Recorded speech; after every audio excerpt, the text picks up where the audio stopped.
Oh, it doesn't say any, I wouldn't get it. My daughter was with me, she's not young. You don't have any days, we figured out the In that, and especially after all she like, said, in the, you would think, yes, huh, so I took her. my brother, my dad, my boyfriend, and we were around the bunny. And you send me like, no, I have to do that with her. You can send me like her travel and stuff like that for job I mean, we fairs. did everything. Yeah. Correct. And it was only about $15,000. I know, cause I did all the But I right think things. that's been melded into I ate a everybody's meal, that was So my, the only things not I even have are full, like we just professional were at work development at my other and job. travel. And I Doesn't matter was like, whichever one you want to do, and that's we fine. all sit together to eat, no. Like I I still haven't feel figured out where I got it, but, oh well. yeah. Yeah. But that doesn't mean. You're in the wrong spot. You what? You're in the wrong spot. Oh, am I? Alright. I was like, Yeah. yo, I moved. Maybe You that always was say I'm awful. gonna mess you up one day. That's me, thank you. You're welcome.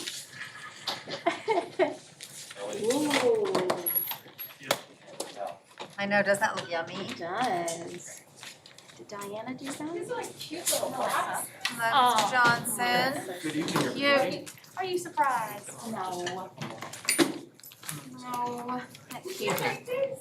No, Melissa. Melissa. Oh. Isn't that sweet? What does Melissa not do? That's what I. did you get my She email? posts on the page at every hour. Exactly. Let me go back and check. I know. It's been a crazy day. Yeah, just, whenever you have time. Okay. It was just information that you need to see. Hello, are you bringing us eggs or just empty cartons? Empty carton. Smart seat, right? I recognize that, Coach. Department head. And that other stuff in the blue folder is just the regular signature stuff, just by the end of the meeting. Okay. While I'm standing here, if you wanna do that, Actually, you probably do. do that too. Morning, no, evening. Evening. You did that twice. Like, what's wrong with me? Thank you.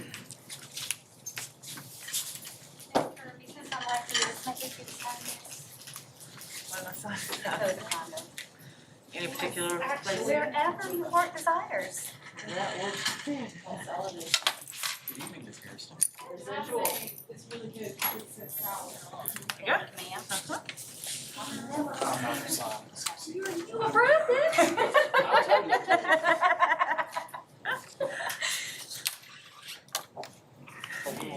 Thank you, sir. Yep. Nothing like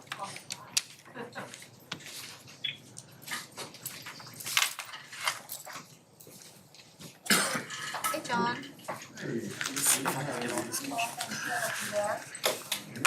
You're there. Oh, okay. This is better, I think. Did you get your first shot yet? Yeah. Didn't, went okay? Arm's a little sore. Uh-huh.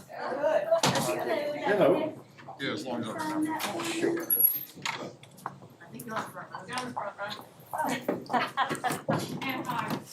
All right. Give a few. Okay, sounds good.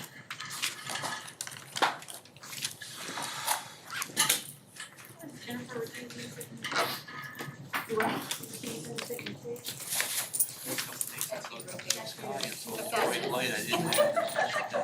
She can't read her Oh, idiot. She's a rebel and doesn't even know it. I'll get it to you. Fine, we're going back to the same old table next week, I think. Yeah, take your time. Yeah, rainy. That's why I'm sitting there right here. I was there and I You're fussing about your Mac. You're too tall. Yeah, you know, he's not. No, I'm sorry. I'm doing a lot better. I think about like that. I just don't think I can go like walk the track or something right now. I'm not quite ready for that, but.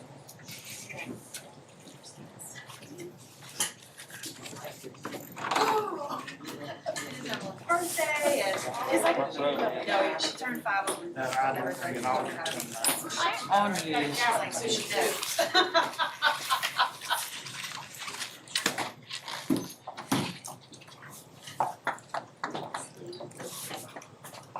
It's too cold to take the coat.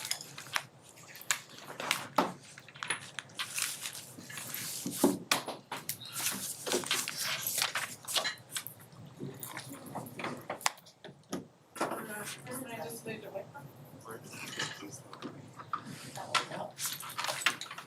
Right.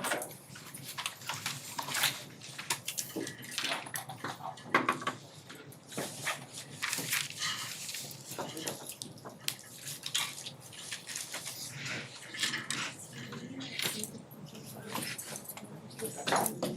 right now.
All right, it is 6 p.m. Good evening. I'd like to call to order this special called meeting / work session of the Bedford County School Board. Ms. Johnson, would you please call the roll? Johnson, Here. Mrs. Kirby, Here. Mrs. Hairston.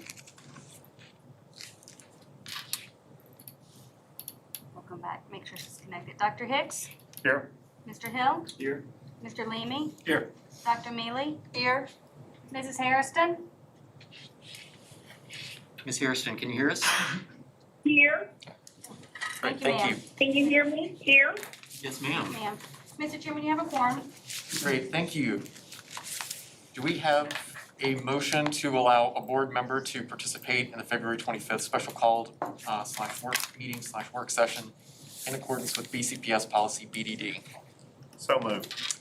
We have a motion by Dr. Hicks. Do we have a second? Second by Mr. Leamy. Discussion. We'll call for vote. All those in favor, please say aye. Aye. Any opposed? Hearing none. The motion is approved unanimously. Welcome to the meeting, Ms. Harrison. Thank you. All right, do we have a motion to approve the agenda for tonight's meeting? Mr. Chairman, I move that we approve the agenda for tonight's meeting. Okay, we have a motion to approve the agenda by Ms. Kirby. Do we have a second? Second. Second by Dr. Mealy. Any discussion? No. I'll call for vote. All those in favor, please say aye. Aye. Aye. Any opposed? Agenda is approved as presented.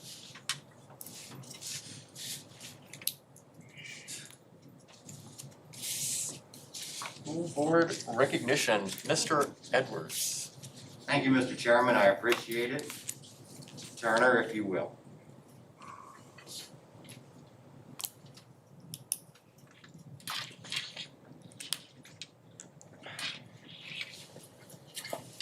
February is School Board Appreciation Month across the Commonwealth, and tonight our entire division takes time to say thank you to our school board stars who log countless hours throughout the year in a job that pays way below minimum wage. They are from District 1, Dr. Susan Mealy. District 2, Mr. Jason Johnson, Chairman. District 3, Dr. John Hicks. District 4, Mr. Marcus Hill. District 5, Mrs. Georgia Hairston. District 6, Mrs. Susan Kirby, Vice Chairman. And District 7, Mr. Martin Leamy. And now, the cast and crew of Bedford County Public Schools. February is School Board Appreciation Month.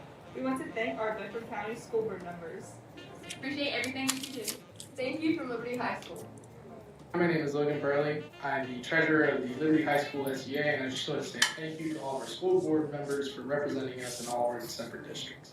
Thank you, and I hope you have a good School Board Appreciation Month.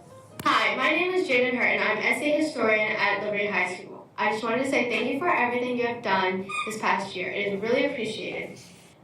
We want to take an opportunity to say thank you to all our school board members for all the hard work and dedication and the opportunities that you provided our students for the various types of learning this year. Thank you to our Bedford County School Board. Thank you to our Bedford County School Board. Thanks so much for your hard work and support that you give us every day.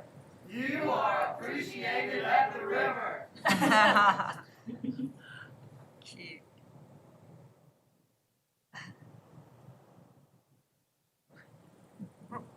Too cute. From everybody here at Stanton River Middle School, thank you for all you do to support the success of our staff and students. Good evening, members of the school board. I'm standing here on the brand new media bridge at Forest Middle School. This is just one of several beautiful, creative learning spaces that we have now because of you folks. And we thank you for that support. We thank you for the financial commitment it took to pull this project off. And then just in general, we want to thank you for all the work that you do every day for all the schools in Bedford County. So from everyone here at Forest Middle School, a sincere thank you.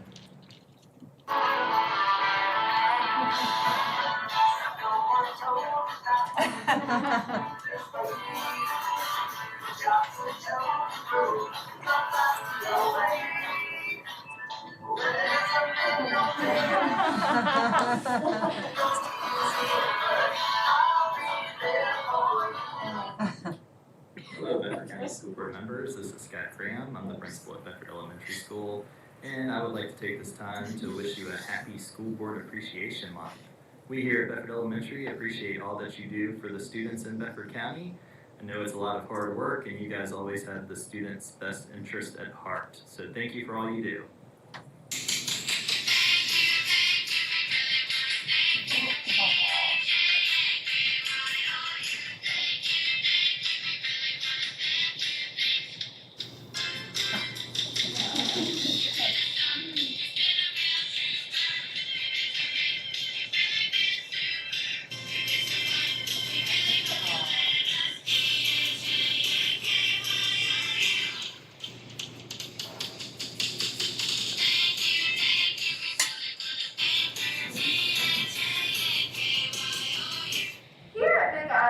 Elementary School, we the Bulldogs are known for being loyal and protecting our families. We want to thank you for your loyalty and protection. Congratulations on School Board Appreciation Week. On behalf of the BIES family, thank you for all of your hard work. We're proud to say thank you to our Bedford County School Board for 79 days of in-person learning. How cute.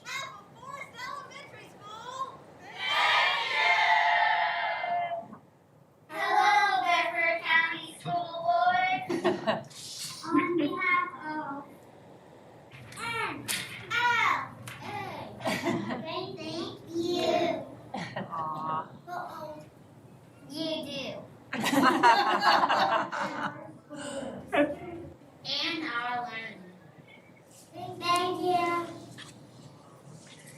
Hello, school board members, Mr. Grizzly, and I coming to you saying thank you for all that you do for all of our Grizzlies and to keep everyone safe. We really appreciate all of your efforts and all of your energy. May you be blessed innumerously.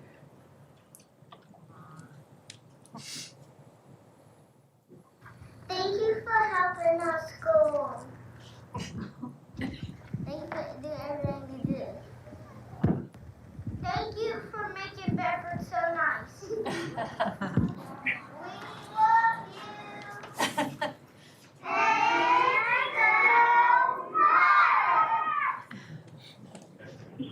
Greetings, Bedford County School Board members.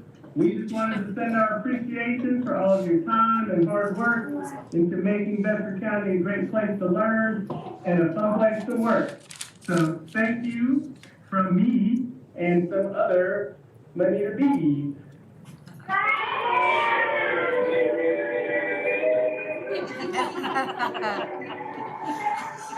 We love being in school. Thank you, school board members.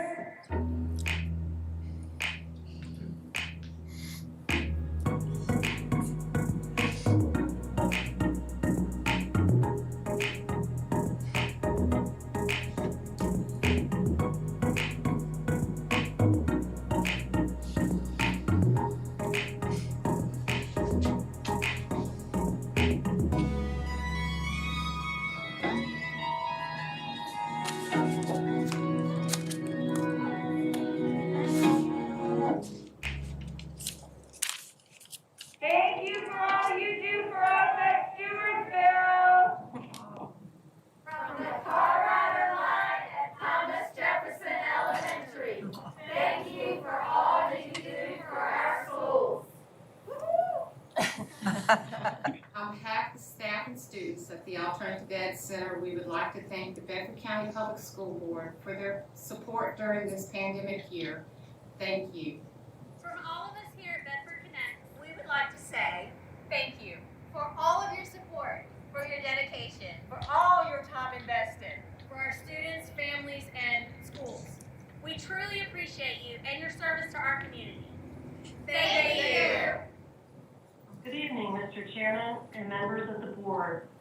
On behalf of the Bedford County community and central office staff, we would like to thank you for your dedication and commitment to our schools and staff, parents, and students. You're charged with an important role to not only represent your school and perhaps your students, but you must also represent thousands of them.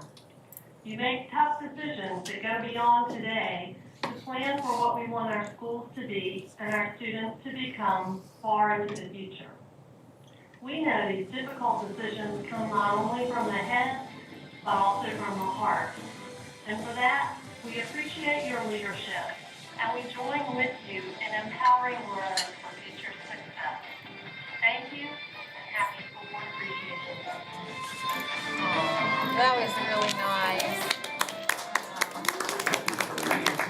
School Board Clerk Appreciation Month in Virginia. Ms. Mrs. Diana Johnson does an outstanding job serving as school board clerk, in addition to her regular duties as executive assistant to the superintendent. We thank her for all that she does throughout the year.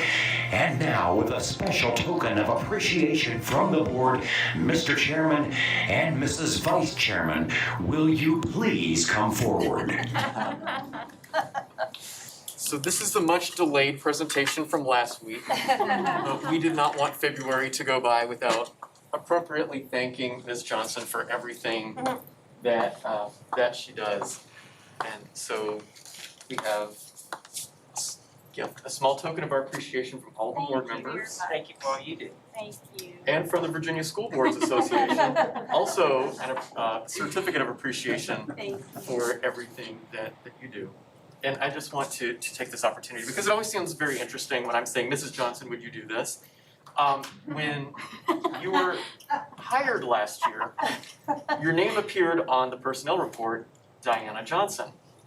I have an aunt named Diane Johnson. So I frantically called administration, said, could you please give me a little more information on who this Diana Johnson is? Because I just wanted to make sure you weren't my aunt, lest I get myself in trouble if I voted for you. So you're definitely not my aunt, but I thank you very much and truly do enjoy working with you. Thank you very much.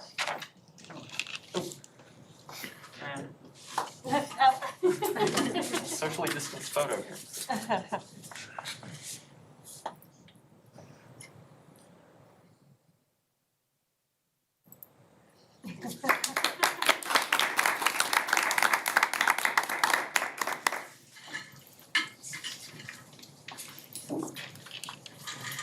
Mr. Edwards, excellent job on the video. That was very wonderful, very wonderful. In case you did not notice at your workstations, we also have a certificate of appreciation from the VSBA. I know that serving on the school board and doing the job well takes a lot of time and energy. And so thank you for everything that everyone does. It's truly an honor to work with everyone on this board. All right. Moving right along. Next item on the agenda is an update on the governor's Spectator announcement. If available, Dr. Rogers. Thank you, Mr. Chairman and school board members. Per the governor's and Seminole District's recommendations, 250 spectators may be allowed at outdoor home sports events and 25 spectators at indoor sports events. As you know, the original Bedford County Public Schools guidelines that the large team put together did not recommend any sports. But after the Seminole District recommendation came out this week, Dr. Francis was able to speak with some of the principals, and a few of the ADs weighed in as well, to amend those guidelines as follows. For outdoor sports, each player on the master eligibility list will be allowed 2 tickets for home contests. Cheerleaders will be allowed into all home contests as spectators. Cheerleaders will be allowed 2 tickets for home contests. No tickets will be provided to any visiting teams. For indoor sports, volleyball will allow 25 spectators at each contest, and the principals will determine how the tickets are allotted based on the size of the team. JV spectators will leave at the end of the game so that cleaning can occur in between the 2 games before varsity spectators are allowed to enter. For all sports, all spectators will be required to wear masks and physically distance when attending a contest. 10 feet of physical distancing in the stands, with the exception of families that can sit together. There's 6 feet of physical distancing which will be maintained in the check-in line. Concessions will not be available, or any food from the outside to be brought in to the stadium or gymnasium. Spectating from cars and outside the stadium will not be allowed. Temperatures and health screenings for all spectators will take place in the indoor sporting events. And guest invitations cannot be shared or reassigned. Only those on the guest list will be allowed admission. Also, spectators will not be charged an admission fee. Therefore, with regard to charges, we were asked to look at potential charges, possibly defraying costs of charges. So we did contact Bedford County Parks and Rec, and please be advised that they have always worked with families based on financial need to allow children to participate in their athletic programs. There are other similar programs such as the YMCA soccer program that offer scholarships to reduce or eliminate participation costs for those families. Also, the sports streaming cost for the NFHS network Pixelot services for some athletic events is $10.99 per month and $69.99 for the year. This charge allows a family to view not only their own school sporting event, but others in Bedford County Public Schools, as well as anyone using the streaming service within the state. We talked about this, and logistically, we just did not feel that it was feasible for the finance office to manage reimbursements for all of those subscriptions. So we did talk with a representative from Pixelot, and they agreed to offer us an introductory fee of $1,500 per school. And this would allow restricted access for home games only. So this is a more limited offering than the individual charge. Some home games would probably already have been played by the time the installation is complete, which hopefully is no later than next week. So based on the fact that we are allowing parents now access to the games free of charge, we are not recommending that the school system provide additional money to defray the cost of other programs at this time. Any questions? Ms. Kirby? Pixelot, who sponsors Pixelot, just out of curiosity? It's NFHS, which I believe is the National Federation of High Schools. It's a national. Or are we gonna get any kickbacks from our people subscribing, or is it just a moneymaker for them? It's just a regular subscription. Mr. Leamy? For the $1,500 per school, what do we get for that? All they get for that is home access to the home games. Now, when you say they, are we talking just the general public? Yes, the people who subscribe to it.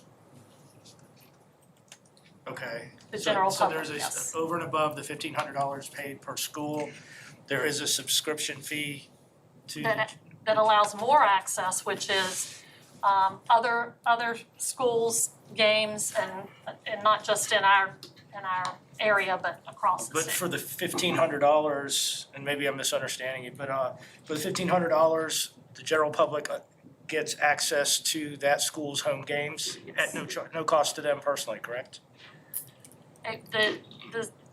That's correct. If we would pay the $1,500 per Okay. school, yes, that is correct. All right, thank you, ma'am. Questions? Dr. Rogers, a couple questions. To follow off Mr. Leamy's, is there a maximum number of individuals per school that could take advantage of that? Is that capped at? For the $1,500? For the $1,500, yes, ma'am. My understanding is that as long as it's within the school, it is not. But we didn't get a lot of details on that. We got that just this week. So just wanted to make sure it wasn't the first 100 people to sign up get access to this. Not that I'm aware of. Okay, and my second question is just to clarify, we mentioned cheerleaders and then 2 guests per athlete. Beyond that, just to clarify, you are not at this time recommending marching bands or pep bands be admitted as spectators? No, the full team did not recommend that in the original guidelines, and we discussed that and it was approved, so we did not go back and rediscuss that. Okay. And I believe you also worked with the principals to talk to the band directors and make sure that. When we went back the first time, yes, they talked with band directors about it. There were various reasons that they presented. And I will say at the meeting we did this week, all of the band directors had indicated at this, because they knew that they weren't going to be doing that, that they really weren't prepared. They had kind of moved on to other projects. And so for the 3 home games that they would be at, they didn't feel like they could turn that around so quickly. So they still felt like it wasn't going to be a big deal and we could go ahead and bring parents in their place. Okay, great, thank you. Other questions for administration on that? Ms. Harrison, any questions? No, I don't have any. No, okay. Do we have consensus then to accept the modified recommendations on spectators? Yes, I'm fine. Yes. Yes. Yes, all right. Thank you. Play ball. Hallelujah.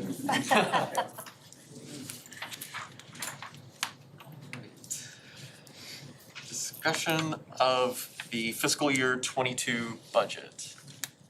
Dr. Rogers.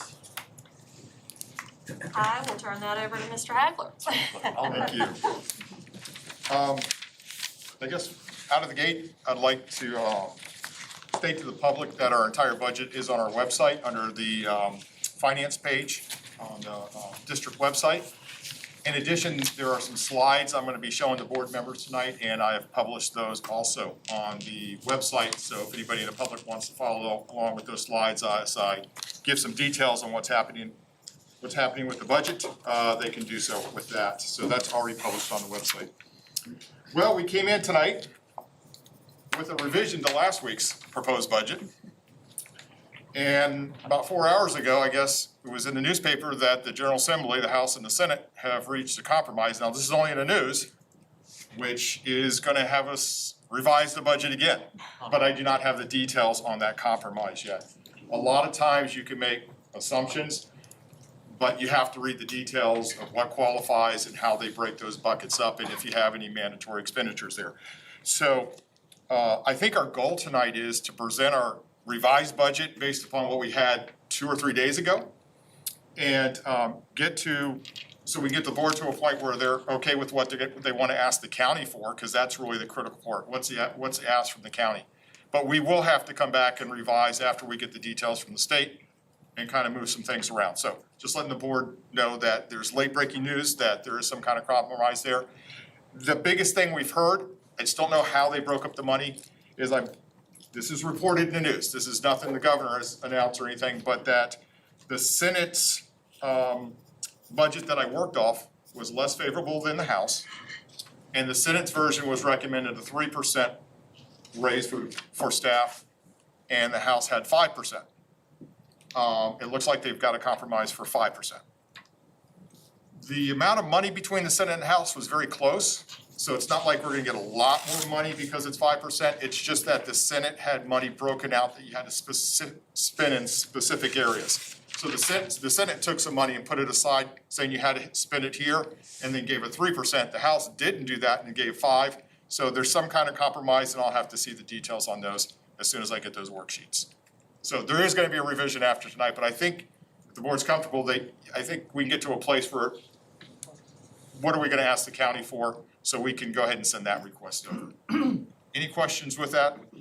Yes. Yes. Oh, okay. The 5% is over 2 years or next year or the year after next? I haven't seen the details, but I will say this, that typically when you see something in the mid-biennium, you can count the current year and next year towards whatever they say. So our current year, we already gave a 1.32% step. That can count towards the 5%. And then we'd have to get to 5% next year with that. Typically, that's what they do, but I haven't read the language. It may be that you have to do 5 all next year. That's why I'm saying I have to read the details before we can come back and revise. And that drastically changes what we can do. But I'm anticipating that this year's step of 1.32 would count. But I say that with that I don't know for sure. Did that answer your question? Yes. Dr. Dixon? Yes, sir. Mr. Gill. Randy, 5%, will they fund 2.5 and we have to fund the other 2.5, or do they fund the full 5%? You have to certify that you're giving overall, on average, you're giving a 5% raise to staff under the standards of quality, the ones that qualify for that, but we usually do it for all staff. And it's not that they do 2.5 and 2.5, it's based upon our local composite index, and the standards of quality. We have more teachers than the standards of quality say we need to have. We pay 100% of that. And then of the teacher, the standards of quality, we pay about 32% of that cost, and the state picks up the rest of that. So it depends on your local composite index, but anything up above that, it's on us. Dr. Mealy? Yes, does this is in addition to the COLA that's been recommended? When the state says you have to give a raise, it's how you count it up, and it has to be substantially for most of your employees on average. So it can be COLA or STEP or anything like that. But when they do a permanent one like that, it can't be a bonus. And so the governor's back in December was a bonus-based budget. We got news that the General Assembly was strongly looking at a permanent increase, which is an increase in raise, whether you call it STEP or COLA. And so that's, the 5% would be, you could combine COLA and STEP to get there.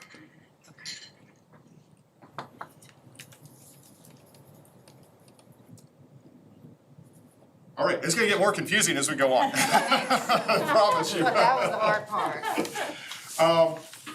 So we're gonna go over what we had presented last week, and then the revision based upon preliminary numbers from the Senate and House that I had earlier this week and that we worked off of.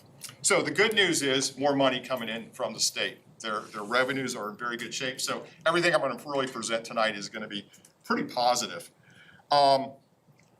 When you look at, the revisions we based this on was on the Senate's, where they said you had to put money aside in the 3%, but overall it was about an increase that I was anticipating of about $1.1 million from what we presented last week.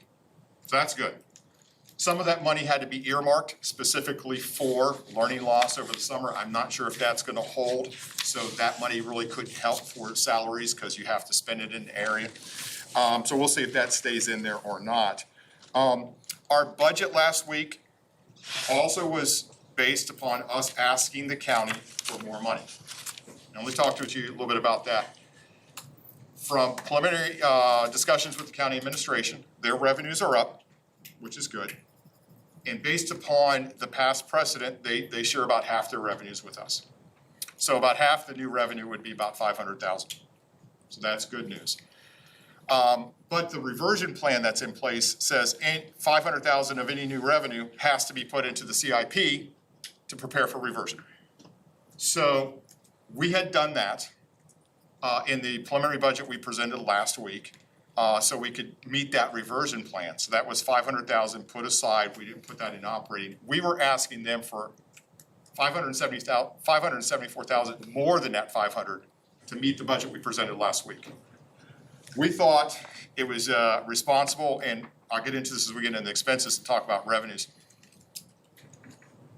The county has a difficult budget to pass this year. They've got some pressures in areas, including landfill and some other areas that I think it would have been a stretch to give us any more money, more or less the $574,000. So the budget we were gonna come back and revise was to go back to the county and not ask for anything other than that $500,000. Because the new revenue was $1 million, half of that is $500,000. So with the state giving us more money, we were able to eliminate that $574,000 additional from the county we were seeking originally. And then that left what was, the other money from the state helped us make another enhancement on the expenditure side. But I want to stay with the revenues first and get through that before I get to the expenditures, because there's a lot happening there. But that's the overall state and county approach we took to the revision on the expenditure side, which I'm going to mention later. Any questions on those two moving pieces? This board can actually go back and say we want to ask more money from the county or lessen it. It's the board's prerogative. It's staff's recommendation. We were coming tonight with a revise to go ahead and eliminate that. I don't think there was a real strong chance of getting all that money. We were hoping for some, but I know they have, in talks with them, some very difficult situations and pressures on them that they have to balance, and so they'll have to address those. So, Mr. Hagler, gazing into your crystal ball, do you still envision that we can, in light of today's compromise with the General Assembly, do you still think we're in a position where we would not need to ask the county for additional funding? Yes, I believe so. I think after the compromise today, I think the revenue will only get better than what I thought the Senate's was. I think it'll free up to be more flexible, and it may even be more than what I base the Senate's. Usually our first budget's based on either the Senate or the House, whichever one gives us the least amount of money.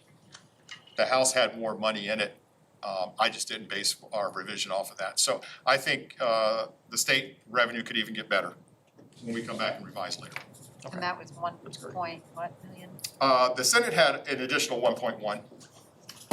So 574 of that would be taken up because we went down on what we were asking the county for. Okay. So we're gonna get into, there's one other budget consideration, and then I'm gonna talk about CARES Act, because there's been a lot of federal funds flowing through from the county and others. And I thought this would be a good opportunity to show you where is the money going, where do we stand with all this money? And if you've been watching the news, they're considering another stimulus package that money would come to the schools. So I wanted to talk about that to show how we're using and applying that money. So it's just not all set and it's clear to the board. Fred, can you go to the first slide? There is one budget consideration we really need to think about when passing this budget. In both the House, the Senate, and the governor, they had a hold harmless for membership loss. To Bedford County, that was $1.4 million estimated for next year. So there's an estimated $1.4 million hold harmless for membership loss for Bedford County next year. That's one-time funding. That is not reoccurring. It goes away. So I want the board to understand, we're proposing this budget. This is a consideration that you have to think when passing this budget, how it might impact the 23 budget. If our enrollment goes up, this is a non-issue. If our enrollment comes back to where it was pre-COVID and comes back strong, this becomes a non-issue because what the state's doing is, if your membership goes down, they'll hold you harmless and give you money. If your membership doesn't go down, you get it in your basic aid and you're good. You're getting it in one bucket or the other. The issue might be for us in the 23 budget, if our enrollment really goes down substantially and stays down, that money would go away. We'd have to balance our budget in the 23 budget without that money. So that's something I want the whole board to consider while working through this budget. It gives me a little bit of concern. I'm optimistic our numbers come back up once we can get back to some semblance of normalcy in schools. And so that's kind of what our approach has been. But I wanted to be transparent with the board. That is a consideration, and that could cause some difficulty in the following year budget if the membership numbers do not come back up. I'll stop there and see if anybody has any questions on that. Mr. Hill. So Randy, of the 1.4 million loss, is that based solely on the reduction due to COVID? Or does that also include transfers? No, what the state's calculating, and this is the state's calculation, they had projected our membership at one level, and then we reported where it came in, and then they're projecting new numbers for next year. So what they had projected, and then where we're actually coming in is the difference, and that's the enrollment loss that they're calculating. It's really at the state level. So it's based on their projections? Based upon their projections, yes, sir. Okay. And our projections are pretty close to their projections, but there's a lot of unknowns. And your projections include what? Ours, current enrollment right now, Mr. Blankenship looked at that. He took a little bit different approach, kind of trying to level it off instead of just projecting off this year. But you can take many different models and try to project, and you kind of apply a weighted average to what you think is the strongest. So if you looked at this year and you gave it a weighted average of 80%, we probably would have gone down a lot more. But I think it's just what we're trying to predict and use the modeling that the state uses to do that. So we came pretty close with the state, so I'm going with the state numbers this time. Typically, I go with Mr. Blankenship's because the state can be off. But with this enrollment loss, we're trying to kind of stay real close to what the state's projecting, so I can always consider this 1.4 and where we stand on that. So that is future budget consideration, but it's also consideration as we do this budget. And in my comments on the slides, the way that we would have to probably balance this if it really went way down is probably through staffing. If you have less kids, you need less staff, and we try to balance this as best as possible, but it still would be a significant loss in something we'd have to deal with, okay? All right. Okay, Dr. Connor, can you go to the next one? Thank you. I'm calling this CARES funding. It's come under several different names. This is federal stimulus money to deal with the pandemic. So the first award we got, and we did an application for that, but we haven't really touched that money yet. But we are going to budget that money for the FY22 budget. So this money is in the revenue, and I'm kind of explain what this is going to take care of. This is, you can consider this one-time funding also. It goes away after we spend it. So we've heard from board members and from staff, try to maintain our current staffing levels because of uncertainty, flexibility, and meeting the needs of kids. So we've kind of taken this first allotment and said, let's allocate that towards about 20 positions next year that would normally go away because of our reduced enrollment. And let's use CARES Act funding to keep those 20 positions for 1 year and then kind of reassess the following year if we need to go down on staffing or not. So this gives us a 1 year grace period, gives us extra staff to be flexible and to meet the needs of schools and children wherever we may need them. Because there's still a lot of uncertainty out there about the fall. So we would spend the first allotment down next year on that. Some of that money would also go for what we're doing right now.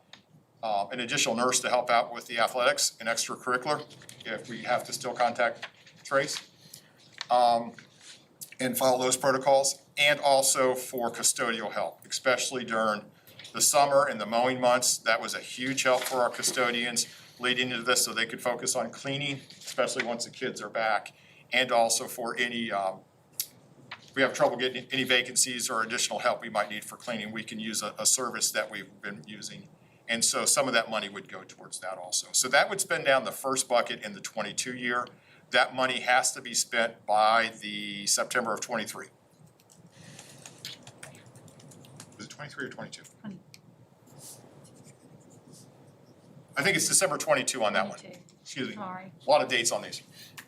So we really need to budget that next year and spend this bucket down. The second one was money that we're on a relief fund that came from Treasury at the federal level, and they just sent me that money. So the first one I have to apply for reimbursements. This other one just showed up on our bank account and they sent it to us and said, use it. We applied this towards all of our nursing staff because they were retrained to do contact tracing. They're doing vaccine shots, so their job substantially changed, and that was a qualification to use this money. So this money is actually going to allow us to have a larger ending balance at the end of this year because we're using this money to pay for that rather than local or state dollars for that. And that was allowed, and I did clarify that and get the okay from our auditors on that. So that's how that money was spent. It's already been spent. Yes, ma'am. So all of it was spent on training, No, that was spent on nursing staff, nursing staff? Yep. Their salaries and fringes. And that was an acceptable use of that. The county did a similar procedure with some of their funds like that, and they applied it towards staff that if their jobs changed and it was dealing with COVID, then that qualified for that money. So. Mr. Chairman, Yes, Ms. Hairston. I just have one question for Mr. Hagler regarding the nursing staff. Did we hire additional nurses?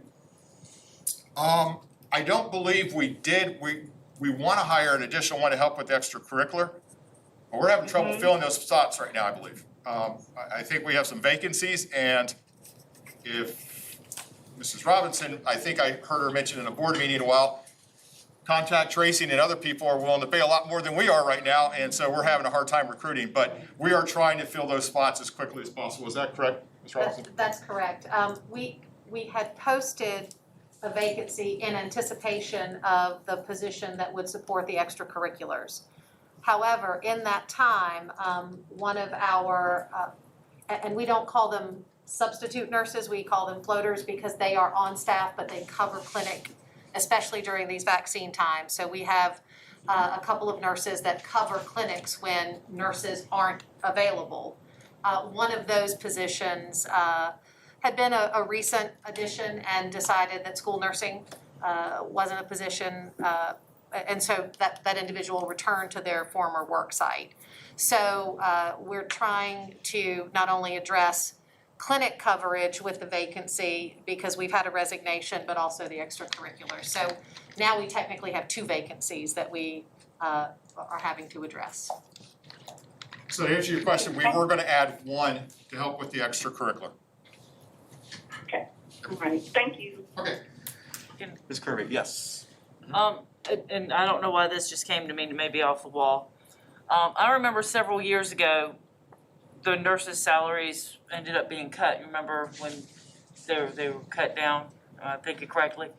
Just You the pay remember, scale. Yeah. and then because they were at the teacher's level, then they were cut back, and then we reinstated them and got them close to what they were making before. Have we ever gotten them back on the teacher scale? They are really close to the teacher scale, they're just not on the teacher scale. But it's probably less than $1,000 off the starting pay of what a teacher is. It's just a support position scale. So yes, they were brought back up to preconditions where that was. And that was based upon the salary study that went out. And in comparison, a salary study, this is where you really have to get in details when you do one. An outside firm might say, what do you pay your nurses? But there's a difference between an LPN, a CN, and a RN. And we have all RNs. So I think the salary study was faulty, and we recognized that. And when Mr. Downey was on the board, and he wanted to get that back up, and we did so, and we got those salaries back up. Right to almost where the teacher salary is. It's just a different scale. They're not considered teachers, so I don't put them on a teacher scale, but it's very close to where that the starting rate is for that. Yes, ma'am. Thank you. Yeah. There was a competitive grant, it seems like ages ago, where you had to kind of put an application in, and we were awarded $266,000 there. The technology has all been spent and the meal delivery has all been spent. I still have some money left in cleaning supplies and special education. That money's earmarked for this summer, and I was gonna spend the money for that this summer coming up to anything you had to do to catch up with the special ed population and have some resources there. So that should be gone by the end of this summer, and that one will be gone. Okay, next page. Third award to schools. This kind of showed up at the end of December. This is one we'll have to do an application for and file for reimbursement. $5.3 million awarded to Bedford County Schools. So it has to be spent, I believe, by the end of '23. September 23, I believe is the date, or December 23. So we need to start planning on how to spend this down. What we were coming tonight with a recommendation was that to use $1 million to adopt science textbooks, $1 million reading textbooks. We're behind on textbook adoption. At the end of this, I have slides on textbook at the end, so we'll go over long-term planning, but this was really for CARES Act. The majority of that content would be digital, so that would qualify for the CARES Act and as a reimbursable expense for distance learning if you had to do that. So we still have to put the application and get approved for that, but I'm pretty confident we can do that. We're recommending that we put $2 million into next year's budget's maintenance fund for HVAC replacement. We haven't identified which. This is waiting for the board to okay, so we can spend that money down, knowing that we have a deadline to spend that money. And then we left $1.3 million out. I have not budgeted that yet. That is in reserve for the '23 budget or any unexpected things next year that might happen. We could bring that money in. So just left a little bit on the side there for unexpected expenditures or anything that might happen. So that is still out there. It's just not in the budget for '22. Ask a question. Yes, please. Are there any restrictions on what that 1.3 million could be used on? COVID-related type things, it can go back for HVAC, it could go for custodial help, it could go for meeting any kind of the pandemic or COVID-related expenditures that we've had, cleaning supplies, similar to all the other ones that we've had, we can apply that to that. What you consistently see on most of these, you can't get bonuses. And they try to get you, on the most part, try to stay away from reoccurring cost. Meaning that you start giving increases in pay and stuff and high, it can come back and get you later on because it is not a reoccurring funding stream. It is, temporary. So we want to be careful. Yes, sir. Have you taken the list, not CIP, but smaller type projects that have been on the list for a while to look and compare to see if we can use any of those funds to take care of those? CARES Act really has to be used for HVAC or air quality. It has to be for that.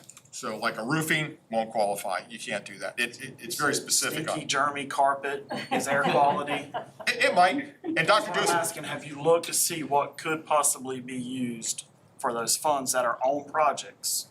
we haven't gone into the details on that because it's kind of reserved for emergency right now, but when we get to where we need to spend it down, then we can release that to Dr. Dewis to kind of go into the details on exactly what. Because if I need to capture some of that money next year for unexpected, I don't want to commit it towards that stuff yet. We'll commit that probably for the summer of '22 to get that spent down. We will look into that, but yes, a lot of the stuff can help some of our CIP projects that have been on there, yes, sir.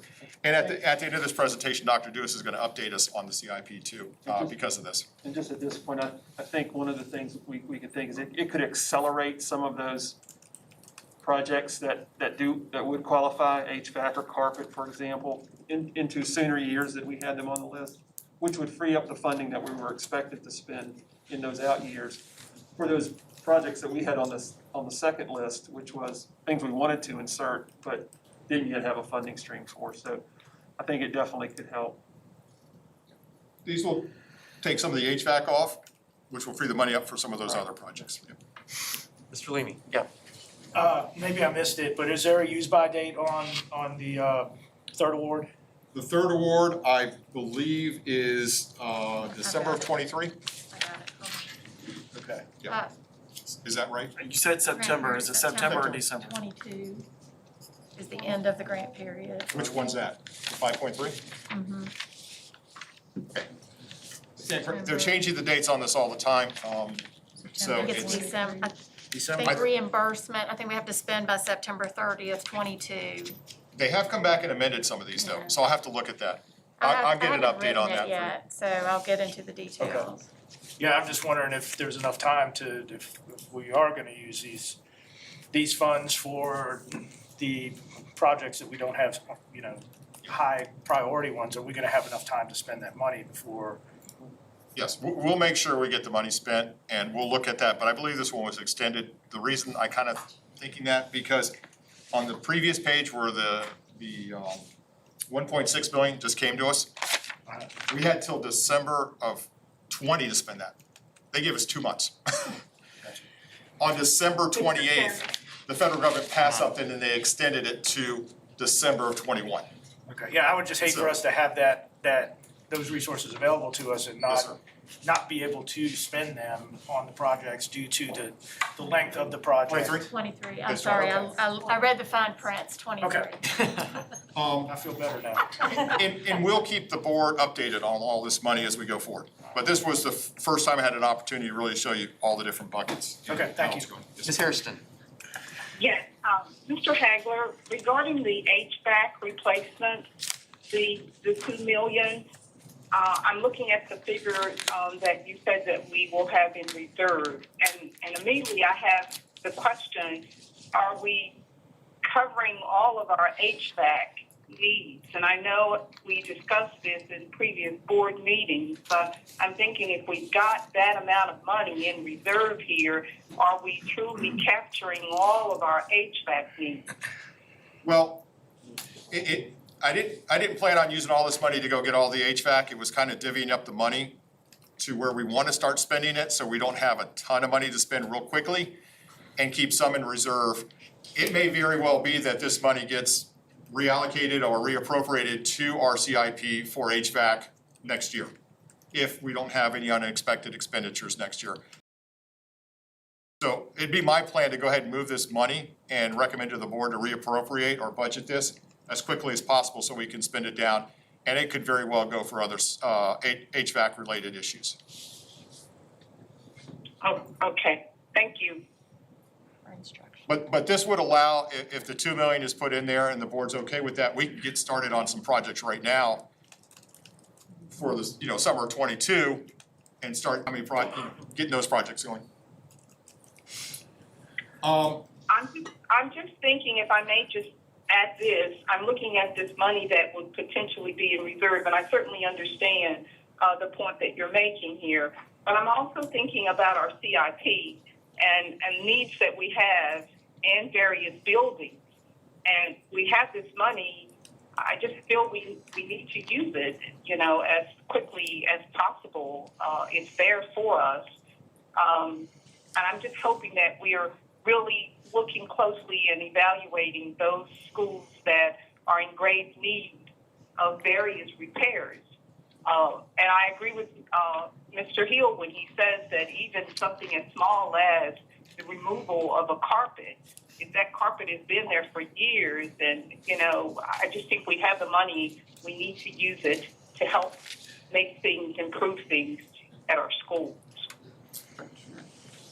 And I would just like to say something. This is a grant that we have to apply for, and then they have to approve. And so some of those things just wouldn't be approved.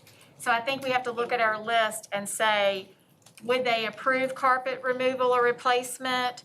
It's not in the list, so we wouldn't do anything until we actually got the approval to move forward. So I just want y'all to know there may be some things we can't do with the money, and we need to know that first after we write the grant. I believe you said, though, we could use the money for HVAC, so that could free up some of the money we had reserved for HVACs to tackle carpet removal and other needed projects, right? When I mentioned I have some in reserve, it's really in reserve in case we need it for the operating fund next year. I anticipate probably by October, we'll know if we need that money or not, and we can turn around and release it for CIP projects, hopefully by the fall. But I just want to be conservative with so many moving parts. There's a little bit of reserve there to get through next year for anything unexpected. And so that's just, it would be my recommendation to Walt. If you want to go down on that number and put more towards the CIP and HVAC, I'm fine with that. But that's, the board wants to do that. I just want to understand if it can be used or not. I'm fine with putting it in reserves for now, but if it would qualify for those grants, then. Yeah, it's multiple things that can, it can be for instruction for students, catching up on learning loss, summer school, creating assessment systems, and then HVAC, air quality. So. Okay.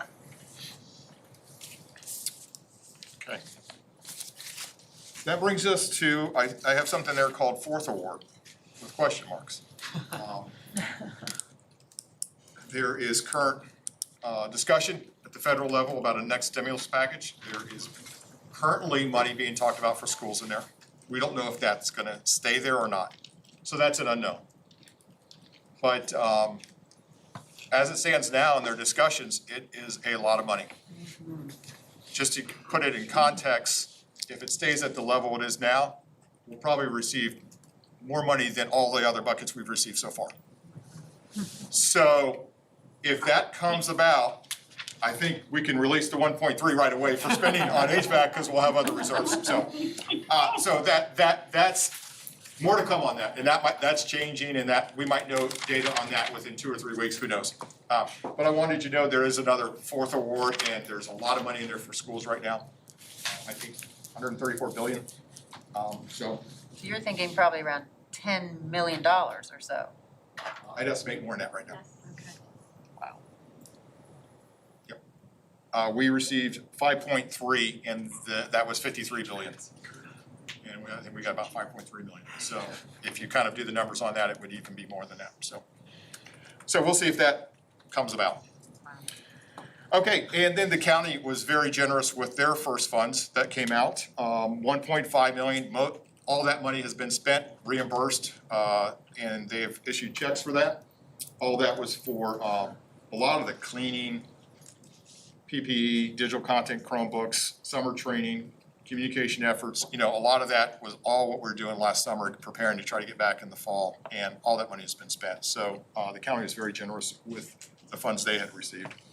The second allotment from the county is really earmarked for HVAC, and we're spending that down at this moment. So we've got 4 projects going on with that. So that brings us up to date with federal relief. Any questions on that? It's a lot of buckets to maintain and keep track of and make sure you're spending it appropriately, so. Kudos to you and your team for being able to keep up with all of those.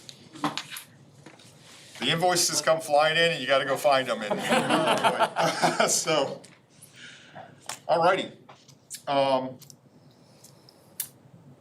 Moving towards the expenditure side of what we're recommending tonight. Most of what you'll see in the budget, and I know Dr. Woodford presented on one thing that was a program change, and we can wait to do that, but I'd like to talk about some of the things on the expenditure side. The proposed budget was to give a step increase to all employees who qualify. Once again, I know we've had these discussions before, those that are at the maximum or above would not get a step. That's an average of 1.32%.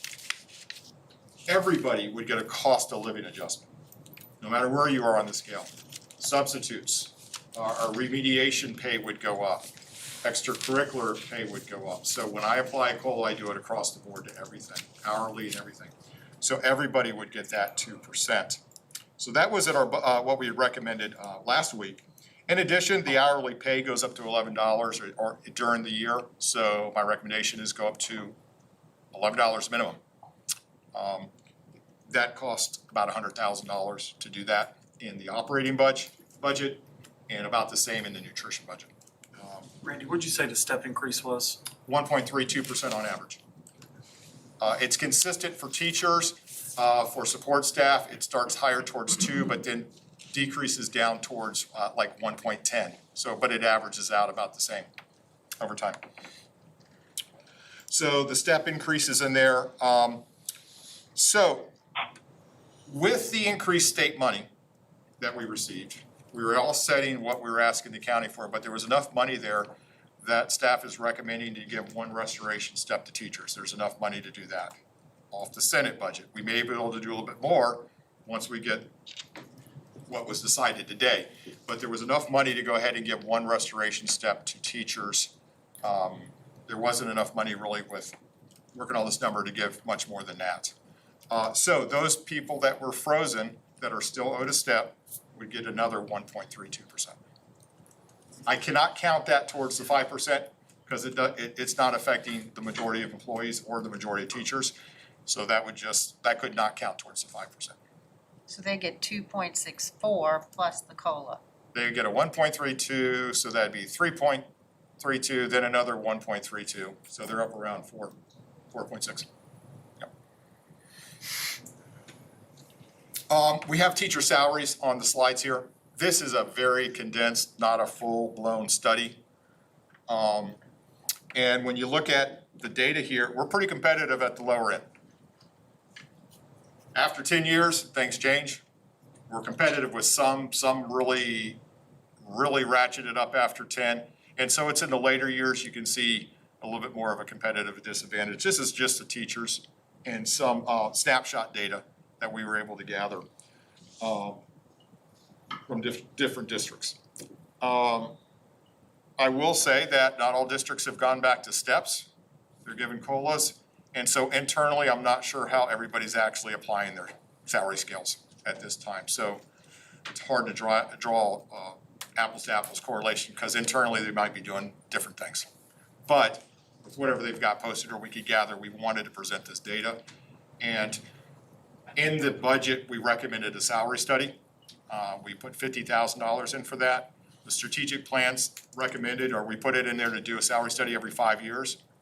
We're up on that. And to make sure we're competitive here, but also the issue that's gonna be facing us is minimum wage and compression at the very lowest levels is gonna cause problems. And some guidance there, recommendations there. To get people to minimum wage, what I'm doing in here is just moving, if you're below, I'm moving you up. But I'm not adjusting everything on beyond, because that's just too costly. As we continue to do that, if it goes closer to 15, you're gonna have a lot of people that are paras or nutrition workers or custodians, whether they've been here 1 year or 15 years, all making the same amount. Because it costs a lot more money to move everybody up. But if you just go to the minimum of 15 or 14 or whatever it is, it still costs money, but not quite as much. So there are some challenges ahead on that.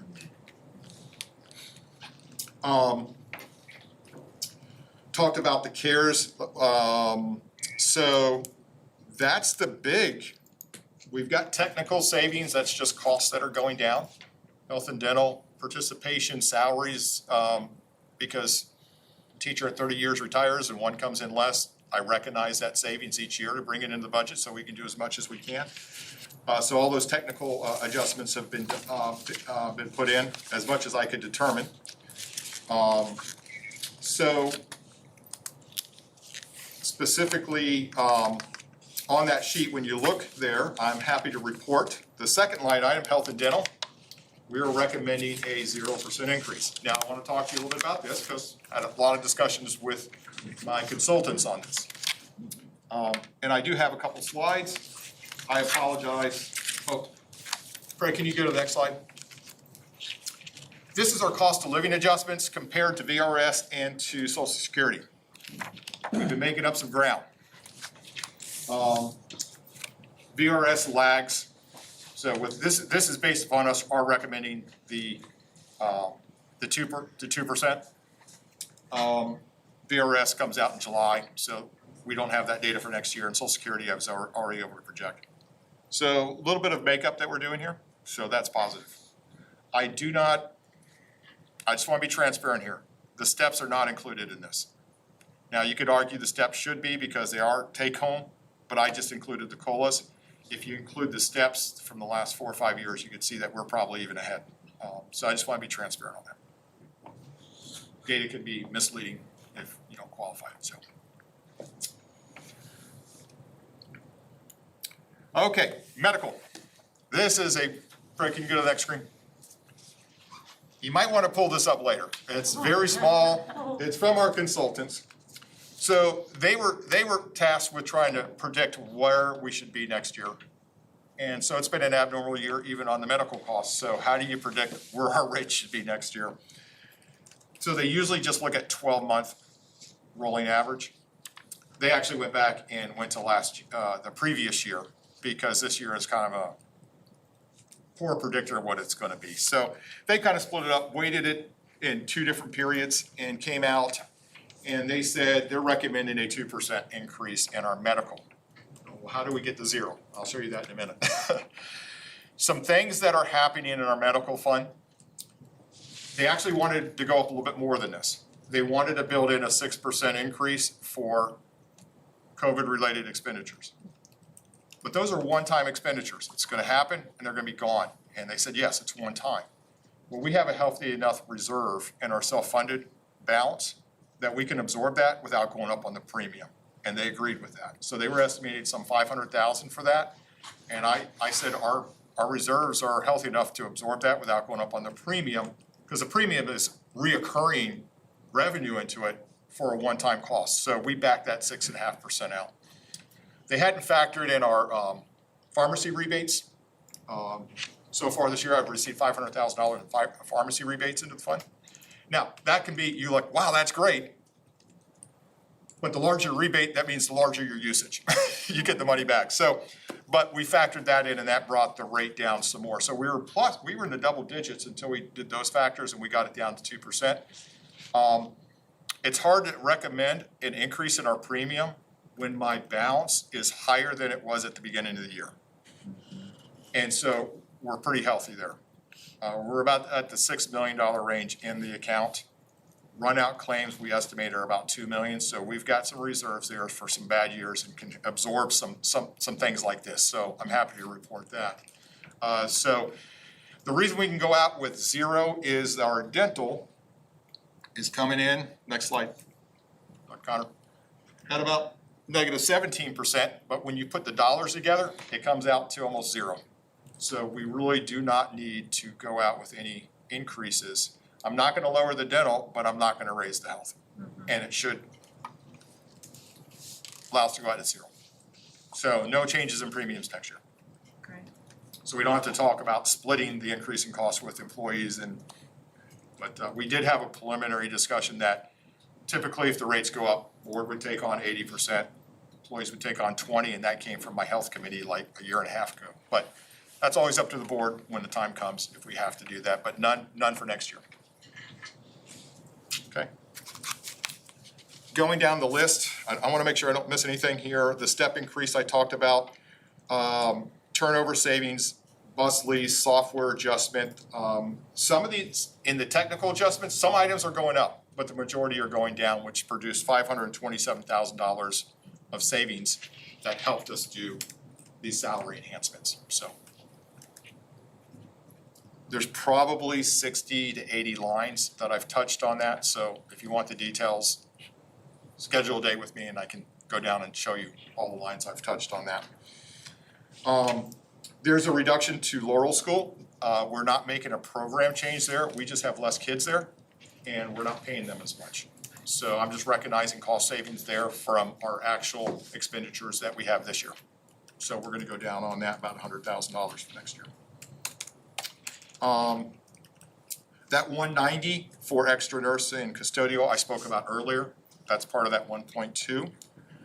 And then when you see the federal cares, you see 0 there for the 20 positions. I'm gonna budget the revenue in, but I already have the employees in the budget, so I don't have to budget any more money. But just let everybody know, next year I won't have that, so then those 20 positions would come out. Unless our enrollment went up and we'd have to balance that out, but that will take care of itself in the following year. Unlike that 1.4 in hold harmless, this one will take care of itself. We're gonna staff up and beyond what we normally do for this next year using CARES Act money. And then when the CARES Act money goes away, the positions go away also.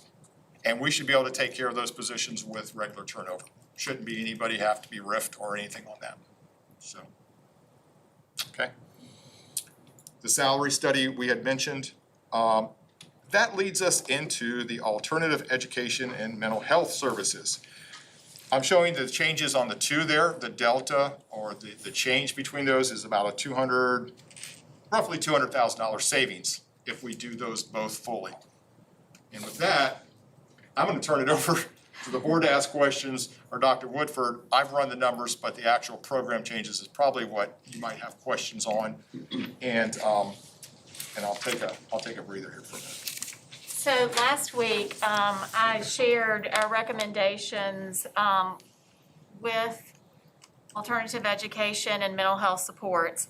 And I said that I would bring back some options because last week our recommendations were to move the alternative education supports to the base schools, to support the mental health of students at the base school, to use Bedford Connects and Fort Hill for some of our students who may not be best served at the school level. And so in kind of thinking through that this week and speaking to Randy and talking to him and asking him, can I have a little bit of this CARES money that he keeps talking about? So I'm going to give you 3 options. So we can just leave things as is because I know with the new superintendent coming, you may want to wait for input from them. And so we can just leave things as is. And if so, we'll have to find some money in the budget. And I think we could probably support for 1 year some of that through CARES money. If he starts giving me dirty looks, let me know. Or number 2, we can implement the recommendations that I originally made in the plan, which would be to transfer all of the alternative staff, FTEs, out to the schools, and we would have a budget savings of 5. FTEs that we could help to balance the budget. But this week, spent a lot of time just thinking about a third option, and I will just say it's personally one that I really like. This will give us time for some transition and hold some things in place. And with CARES Act funding, it's an allowable expense because we've been hearing about mental health supports. We've been hearing about supporting students. And so what we could do, we could leave some positions at the Alt-Ed Center so that we can still support students there who need a smaller, more relationships with smaller groups, and they're not being successful at the base schools. And this may also help us not have to send them to Fort Hill, which is pretty far away. I think one of you, I was talking to one of you today, and you mentioned, we want to keep them in our communities, so sending them to Fort Hill is a long way away and out of our community. And so we would keep staff and some of the programs with Alt-Ed at the Alt-Ed Center. And that way we still have that in place. We could still plan for HVAC if that's what the new superintendent feels is a good way to go. We would still have Tracy and some of her team members there to support students. And we would use CARES Act money to keep that going during this transition period. And we would go ahead and move those non-staff FTEs out to the schools for mental health. So we would really get the best of both worlds. We would be able to put mental health support in the schools, to support the alternative to suspension programs our principals are doing, and increase some support to that.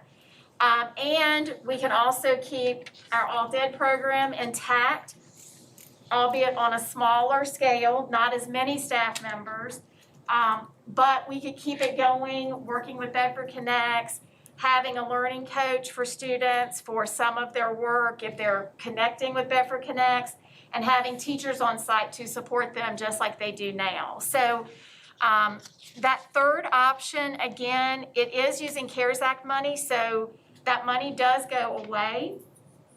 But I feel like, and in speaking to Ms. Peastrack this week, we feel like that gives us an opportunity, one, to make sure everything is working like we want it to work and that we are out of the pandemic and we are really focused on kind of bringing things back together.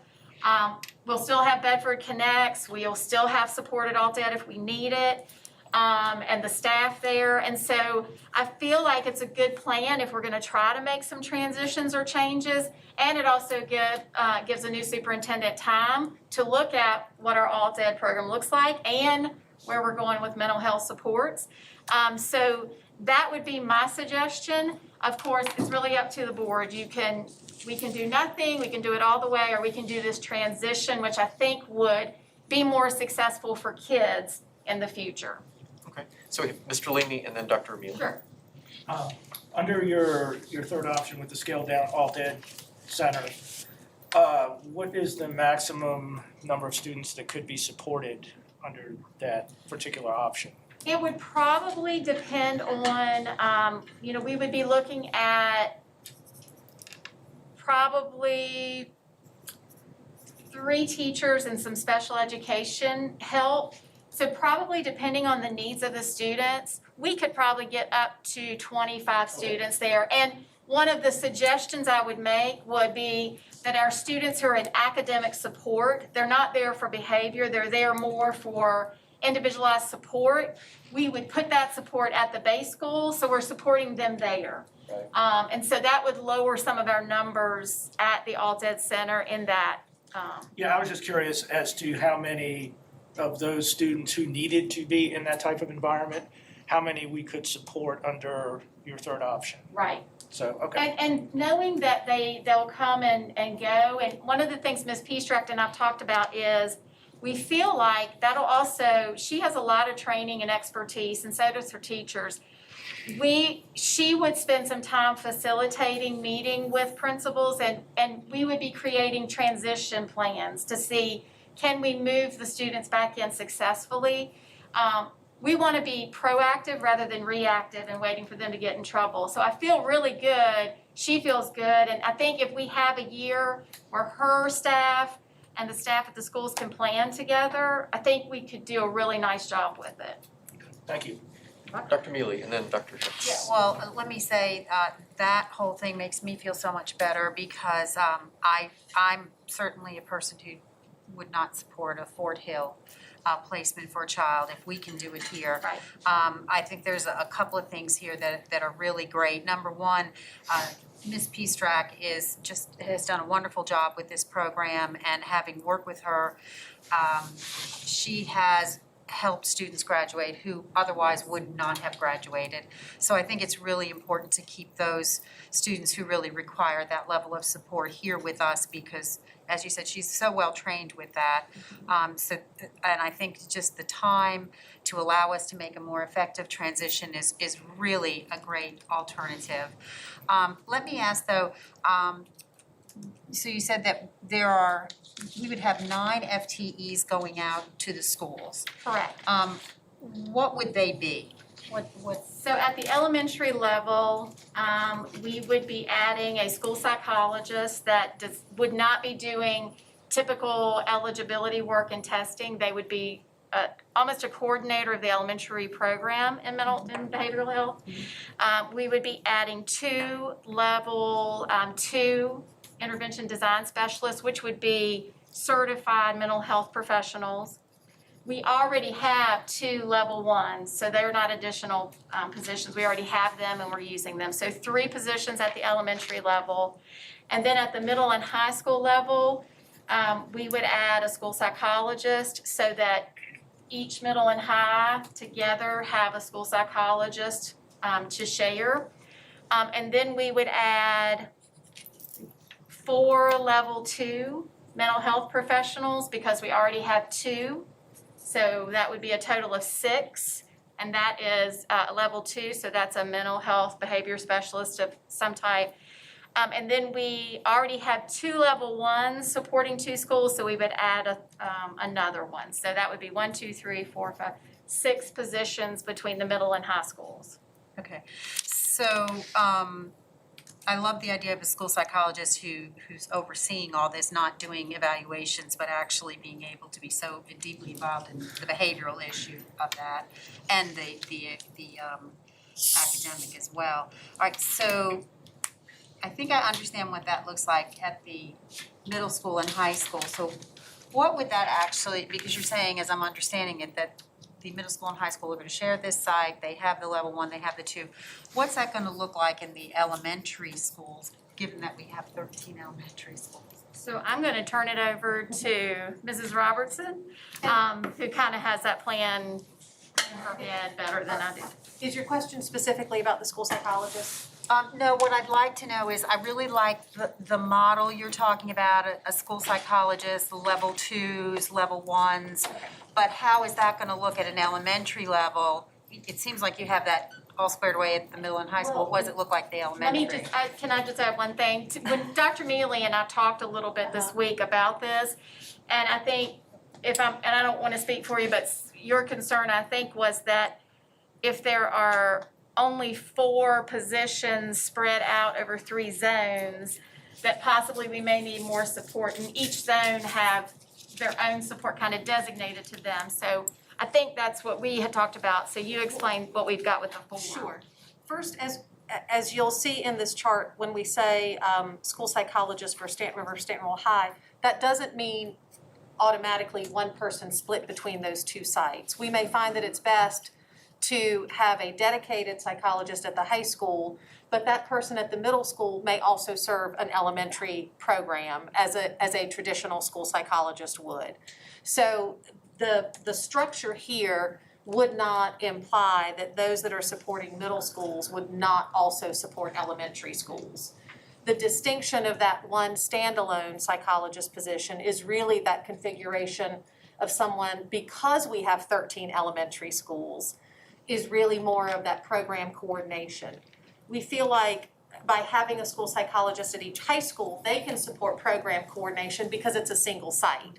but we also felt that that needed to be kind of dedicated support because you are supporting 13 unique programs depending on the school. Our goal within this plan, I'll be candid, this is a first step towards a long-term goal that I have, and that I would like to see each school zone be able to support a team that would have a level 2 practitioner and at least 2 supporting level 1 practitioners.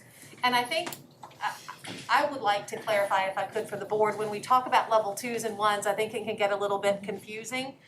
But essentially, we're talking about staff that are providing direct support to students in targeted and intensive intervention plans. So the way this model works is, I'm just gonna look at Dr. Hoisington. Let's say Dr. Hoisington was the student that was causing some challenges for a classroom teacher or a classroom program. A principal would request support. We would mobilize someone to go and observe over a period of days to gather data, look at what we believe those concerns are. A team comes together. In this model, it would be that school psychologist or that coordinator, the school psychologist that actually supports the school counselor, the administrator, the teachers. That staff would then come together to design an intervention plan that a level 1 or 2 practitioner would carry out depending on the needs of that case. The other component of the distinction with that level 1 or 2 practitioner is a level 2 practitioner would be a person that would facilitate meetings with parents, and would ultimately support the supervision of the programs overall by having a more experienced role in that. So it's another point of contact within that structure. And that's a degreed person on level 2. Yeah, actually, our preference is that even a level 1 person has a degree. That's our expectation. That'd be great. What now, so for the elementary, how many individuals are we talking about for 13 schools, really? In this model? Yes. Right now, 5 dedicated to the intervention design model. That does not mean, of course, all of our elementary schools have their school counselors, all would have a school psychologist supporting that. But in the intervention design structure, there would be 5 staff members. So those supplement those other services. Okay, and did I understand you that your long-term goal would be to have this in each zone? Absolutely. That's a long-term goal. And really that goes to, as you know, we have 2 individuals in this position this year. The reason I would like to broaden that model to a zone-based model is really its efficiency. Absolutely. So when we think about travel and communication, but one reality is, if I'm working with this student, what if that student happens to be sick that day? I don't want a practitioner to say, well, nothing to do today. I want them to be able to go to the next school site and begin observing the next candidate, And when that is cross-county, that's far less effective than when it's within a zone and they are coming to know the programs and the teachers. Part of that success of the intervention design specialist model is, if Ed is my challenging student, it's important that I have a relationship with Ed, but it might be also important that I have a relationship with his teacher so that we are all learning together. And by having that zone-based model, we're able to deepen those professional relationships. So I'm just gonna go out on a limb here. If we were to think about doing something like that in this current budget, like how many more positions would we need to do that? To do a zone-based model? I think based on our referral trends in the past, and that's all I can go on. I don't know what the next year is going to hold for us and how students are going to return and what their needs are going to be. But if I were basing that on past models, I would say 1 more level 2 and at least 3 more level 1s. Okay, I'm gonna ask one more really loaded question to Mr. Hagler. So if this is something the board wanted to do, to have this zone-based model, which I just think is really such a blessing and outstanding idea, Could we use CARES money to do that? I believe you could. The caution I would add is that, and it seems like people like, is it option 3? I don't know, my option. That in leaving the alt ed program somewhat up and running next year, we're gonna have to tap into CARES money to do that. So that's temporary funding, and so that would cost about $342,000. So I'd have to bring $342,000 in CARES Act money to leave the alt ed program up and running. If you add additional positions and tag that to CARES Act, my concern is that you're building long-term reoccurring positions with money that's gonna go away. That's my only caution. Can you? Yes. But I would reduce that 1.3 that we had in reserves down to $1 million to do this other option to leave alt ed open for a year. If that goes away, then you'll recognize that savings in the following year. But it seems like with what your question is, this would be a permanent add. CARES can pay for it one money, but then you're gonna have to deal with it in the 23 budget. You're gonna have to get long-term funding for that. Okay, let me ask one more question, then I promise I'll stop. So, do you have any idea, either one of you, what adding these 4 positions, because if I understand what I've read correctly, the level 1 person earns significantly less than a level 2 person does. Correct. So what might we be looking at in terms of additional cost to Mr. Hagler's anxiety? I would estimate $150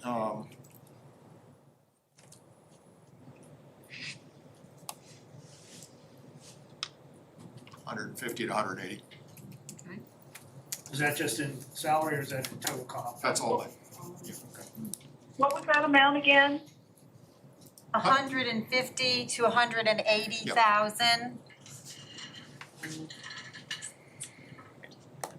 Dr. Hicks? Yes, I have some concern about the long-term suspensions and expulsions of typically unmotivated students anyway, being at home alone, not doing schoolwork. That doesn't seem like a recipe for success for me. Which I think is why that's why partly keeping the alt ed intact and seeing if some of those students can do some hybrid learning to see how that goes for them. With a learning coach from Bedford Connects, we would test that model out instead of just going full into that. Because I know that you had shared that concern, and I think that's a concern we've also talked about. So yes, we would do as much as we could at the alt ed center. Okay, and Could I just add one thing to that, to address, and I'm sorry, but one of the things that I have been particularly pleased with, just to speak to that concern, is that we do know that some of our students who have long-term suspensions for, that would result in an alternative education placement have certain skill deficits or mental health needs that should be addressed, which would be hard to do. This year, and Dr. Dewis may want to speak to this year we have already piloted opportunities because Horizon Behavioral Health, which is our local mental health service provider, we now have Horizon Behavioral Health providing outpatient clinics in our high schools. So our Horizon providers are now working within the schools so that parents and students don't have to make appointments to travel to Horizon. That can be delivered right on site. We have had students who historically would have been placed at alt ed because of a substance or alcohol violation that this year have been able to be returned to the base school in an alternative to suspension model, with Horizon immediately doing a substance abuse assessment and beginning those therapeutic services right there at the school. So these are some of the things that we have in place to think about. How do we support those students that might have traditionally been placed at the alternative education facility but needed those supports? And part of what I would want to just make sure you hear from our efforts is that we don't want the support to just be at alternative education as a site. We want for those opportunities to be available to students at every high school site. So you don't have to necessarily always go someplace else to get more support. Okay, but Mr. Chairman, Hang on, we have two others in line. okay, I'm sorry. my concern is pushing those students out into home situations in Bedford Connects. I don't see how that's gonna work. And that in particular was just for students who perhaps were so disruptive that even the Alt Ed Center or Fort Hill, I mean, we have had times where students weren't successful there either. And so we just felt like, well, that's another option if that is a good option for students. And for some it may be, for some it won't. So I think we'll take great care in making sure we would want those students with us so we could be providing mental health services at the same time. So Okay. I also point well taken. also have a concern about those students who are there just for academic support or for social adjustment reasons. They just haven't been very happy or successful, don't like going to school at their home school. So are we gonna be moving those kids back to the high school that they didn't like to start with? Well, so I think part of the issue of them not liking high school is that it's the class movements and it's the class moving ahead and they have to be on a bell schedule and they're so dysregulated that that's too much for them. And so what our 3 high school principals are doing and our middle school are moving to is creating areas that we call alternatives to suspension where students, it's smaller groups, building those same relationships we're doing at Alt Ed so well, and they're not on the bell schedule. Okay. They're not moving around the school. So we're giving them what they need to be successful, almost like an individual education plan. And I think what we want to say is, and recognize that not every student fits into that mold that everybody is successful with. So why don't we give them what they need at their base school, community school, and then if we can't, then we have another, like the alternative education center to go to. And if we don't make a good transition with that, then our kids are just going back and forth and back and forth. I get in trouble, I go to Alt Ed, I get better, I go back, I'm put back in the same exact situation, I get dysregulated, I get in trouble, I go back. So we want to have like a bridge for those kids. So now this option 3, are we looking at that as just a bridge to when we can get rid of alternative ed next year? Or are we still gonna consider leaving Alt Ed open after next year? I'll be honest, I think it'll give us time to really see if we can or if we cannot. I mean, I don't know that I could answer that question. I think that our goal would always be that we want students in their home schools to give them the supports they need on campus. Will that reality play out 100%? I don't know that we need 15 staff members doing that. We might just need 2 for students who can't regulate in the school. And that might not require a whole wing of CTE, our CTE school. And so I think that's really, if we have this year, we can gather some more data. We're not in a pandemic, hopefully, and we're back to really seeing if this is making a difference for behavior, not just because we're in this strange situation, so behavior's gone down. So I think it would give us a little bit more time to really research that so I can answer your question better. Okay. And as far as HVAC, I think that's a laudable addition to our CTE. Yes. But I would not want to do that at the expense of an Alt Ed program that's working well now. It seems to me that we've got a very underutilized centrally located high school that only has 760 kids in a 1,000 capacity situation. I don't see why the HVAC program couldn't go there. I don't know that Can I just, I would like to follow up a bit about the academic support program. The academic support program really was separate from the students who are at that site for discipline placements. As we said, these are students who, whether it be for mental health or other reasons, just didn't fit with that model of traditional school. Those students stayed in one cohort and worked on an online classroom. Well, when you look at what we did this year as a result of COVID structuring, we learned how to provide cohorted instruction in an online model. So we're simply taking that structure and lifting it and placing it in a school. So those students would be cohorted. They are kind of kept within a group with additional and more intensive supports and able to work in a self-paced and online program. So it's very consistent with what's already happened. The advantage is for those academic support students, when a student was placed in the academic support program, regardless of where their interests, talents, or career paths may take them, they were limited in the options that they would have for electives and hands-on and CTE courseworks that were offered at the base high schools. Because once you went to academic support, that's where your day was. So if you wanted a graphic design class with a particular art teacher, or if you wanted a materials and manufacturing class, you didn't have access to those things. And this model opens up where we can offer students core academic instruction in a much more supportive and even protective way if that's what they need. But for the opportunities that the campus would provide them where they feel comfortable, they do have a much broader access to course opportunities. I would want to make sure that by bringing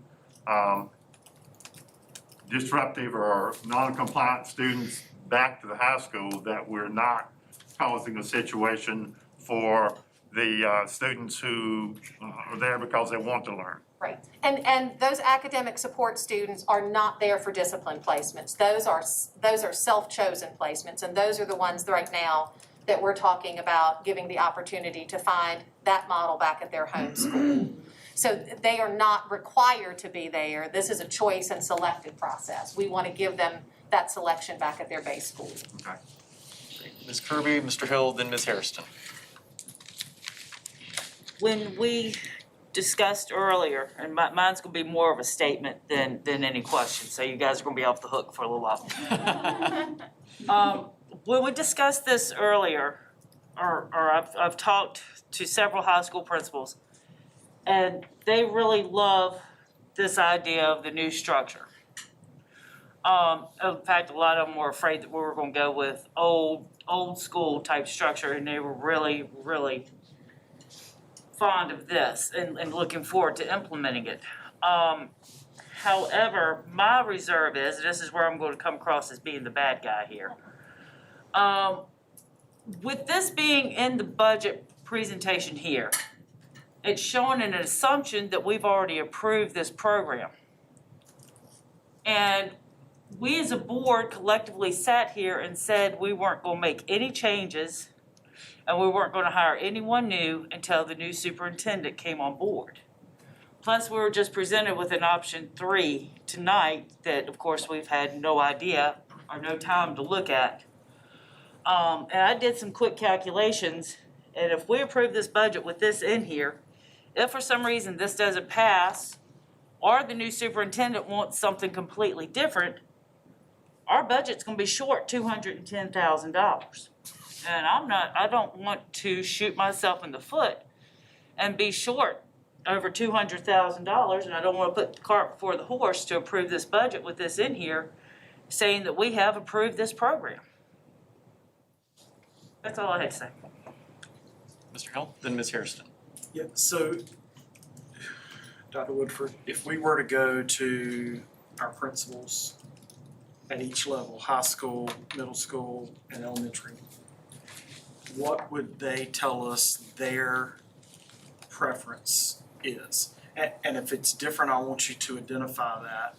But if it's across the board, because I've called them, and I want to know, based on what you guys have seen, what are their recommendations around alt education, but then also I want you to include what is their thought around FTE for this.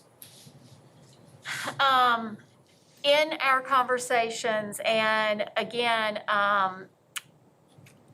I don't want to speak for each one of them individually. I think Mrs. Robertson has worked with some of them in some of these areas, and I have in others. I know that they have been very excited, especially at the middle and high school level, about doing something different for students, because I think that they see that we are reacting when students get in trouble rather than how do we change things for them before they get in trouble. And we're just talking about kids who are just frustrated, who are acting out, and they're doing it over and over and over again. And so I think they definitely want to do something different at their schools for kids so they don't have to send them away to the alternative education center. I think they also know that if they don't have the people support and the knowledge support and the mental health support, that it's going to be very difficult to do that. So I think they would be leery of doing anything if they don't have the support of the structure that we've kind of put in place here. I also think, in talking to them over the last, couple of weeks, that they also are a little nervous about going full force. I think they feel like this past year has kind of been surreal, and now they would like to see if we did a slow phase in, how successful can we be, and let's make sure we're making the right decision before we disrupt programs and students. So what I've heard from the ones that I've spoken to since I kind of thought through option 3 is that they feel like that's a better way to go because they can still see the full effects of having staff at the schools, and that they also will have Tracy and her team to still work with some students if that's needed. They have said since the start last summer that they felt like Bedford Connects was a great option for some hybrid courses, for more electives for their students. Our high school principals have enjoyed having Horizon on site. That's a first. We used to have to send students to alt ed so they could get the alcohol and substance abuse training and intervention. Now we don't have to. We're having it right there at the base schools. So, I think that the elementary principals, and again, Beth could probably speak better to this, who have interacted with the intervention design specialists and have actually done that plan of intervention where they've sat down as a team and come up with the plan, and then they've had extra help. They've loved it, and they've told me this is exactly what we need at the elementary level so we can change behavior before they get into these routines and cycles. And so You asked, my conversations with middle and high have really focused on, I think, as Dr. Woodford said, a little apprehension about alternative education going away completely, primarily because we may have a few children who, for whatever circumstances, are determined to be more dangerous or safety risks to the campus. But what I do hear principals saying is we on our campus have to do a better job with what we might consider disruptive or defiant kids, because those are disconnected kids. That those aren't necessarily dangerous behaviors, they can be disruptive, but that disruptive behavior comes from skill deficits or needs not being met, and that's what they want to do a better job with. And so that's what I've heard, but that security of there are some students who may be unsafe to be on our campus, and we don't want to feel like there is no option for those students. So that's been what's communicated to me. Well, I'll just say too, as a discipline hearing officer, and Dr. Rogers has assisted with that as well in the past, just looking at the last full school year we had, probably close to 12 to 15% of students were repeat from the same year in discipline hearings. In other words, they had more than one discipline hearing in the same year. And so that it's about that disruption. It didn't, initial placement, that initial suspension didn't solve a problem. It didn't fix a situation. With these built-in mental health supports, however, we feel like there's much more of a mechanism there to actually really support and work with someone who is having that kind of social conflict. There's definitely a difference between that, first-time substance use, those sorts of things, and violent or very aggressive or threatening behavior. That can be looked at in a very different light. Those cases are a small percentage, however, of the total overall. Things we might have considered a long-term suspension for in years past. Okay, Ms. Hairston, and then I have a question. I'm not finished. I'm sorry. Yeah, sorry. So I want to make sure I understand these positions that you're recommending. They will actually go in and work with our students one-on-one, not, hey, Ms. Kirby, this is what you need to do with this student. See you later, I'll see you in a month. So it's more one-on-one work with those students. Yes, it is, and it's a combination, and I want to be clear in that the goal was always to make sure that we are remediating skill deficits in the child with direct intervention to the child. But in that process, we also hope to build capacity in teachers as well. As we're having these team meetings and as we're having kind of discussions of what works and what doesn't work with certain learners and ways to respond to different situations, the goal is also to build staff capacity. So every time we have these team meetings, we are talking about kind of collective responses or consistent responses or how adults are responding to certain behaviors, but the actual position is working with the student one-on-one for a period of weeks and evaluating the data and progress toward goals before we begin to fade out that direct service to the student. So investing in our teachers so we can help them help the student, but not forcing them to deal with it on their own. Correct. All right, so my question would then be, how is that different than what we have in place today? Okay. At a school level? Okay. For instance,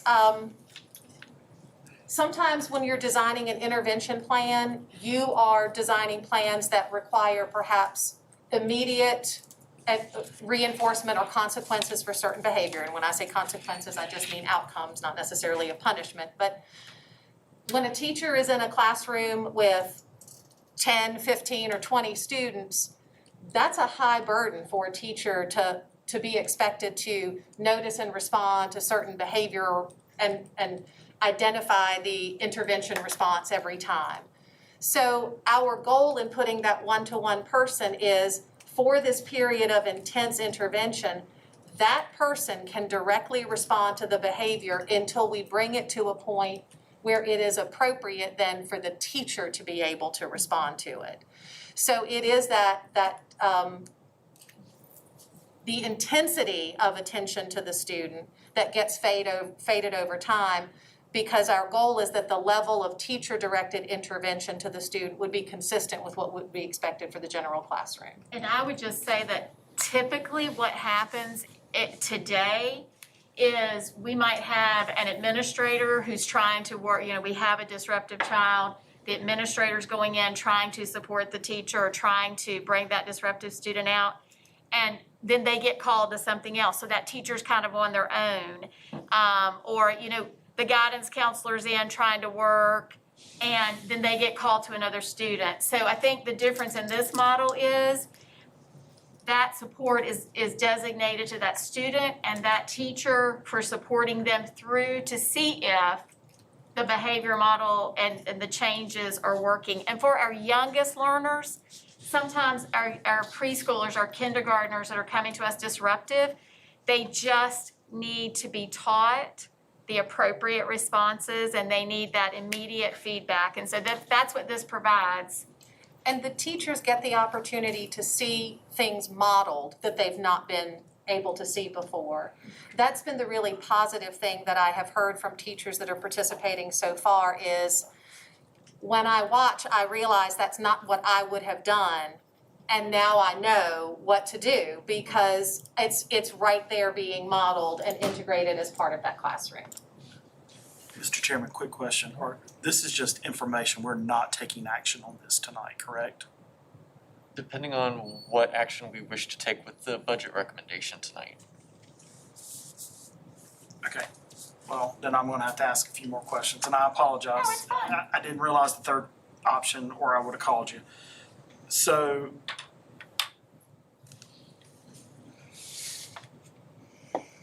current high school model.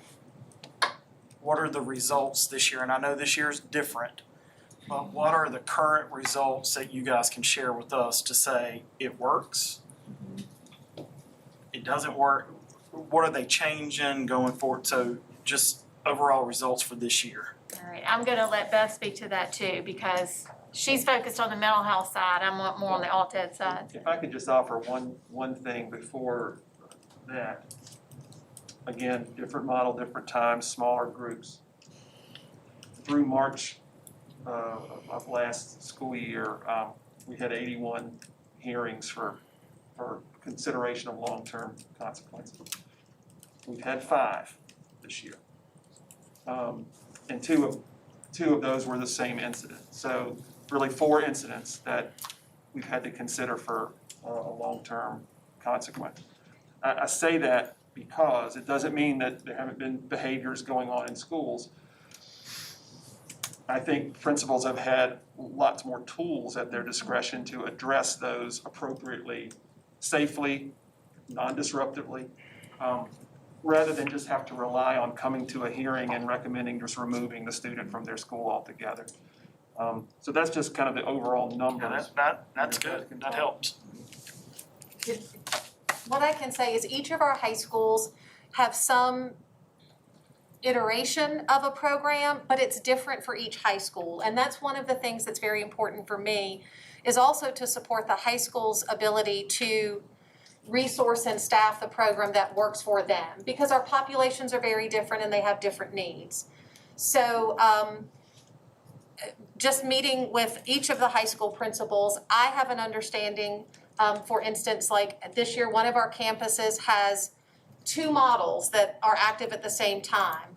One model being, I have created a cohort of at-risk students who were disconnected, perhaps 2 grade levels behind placement, creating this cohort of students, and that existed before cohort came about with COVID, and targeted a facilitator role, targeted additional supports, had teachers kind of coming in to support that model, and they became their own pod before we were even thinking that way.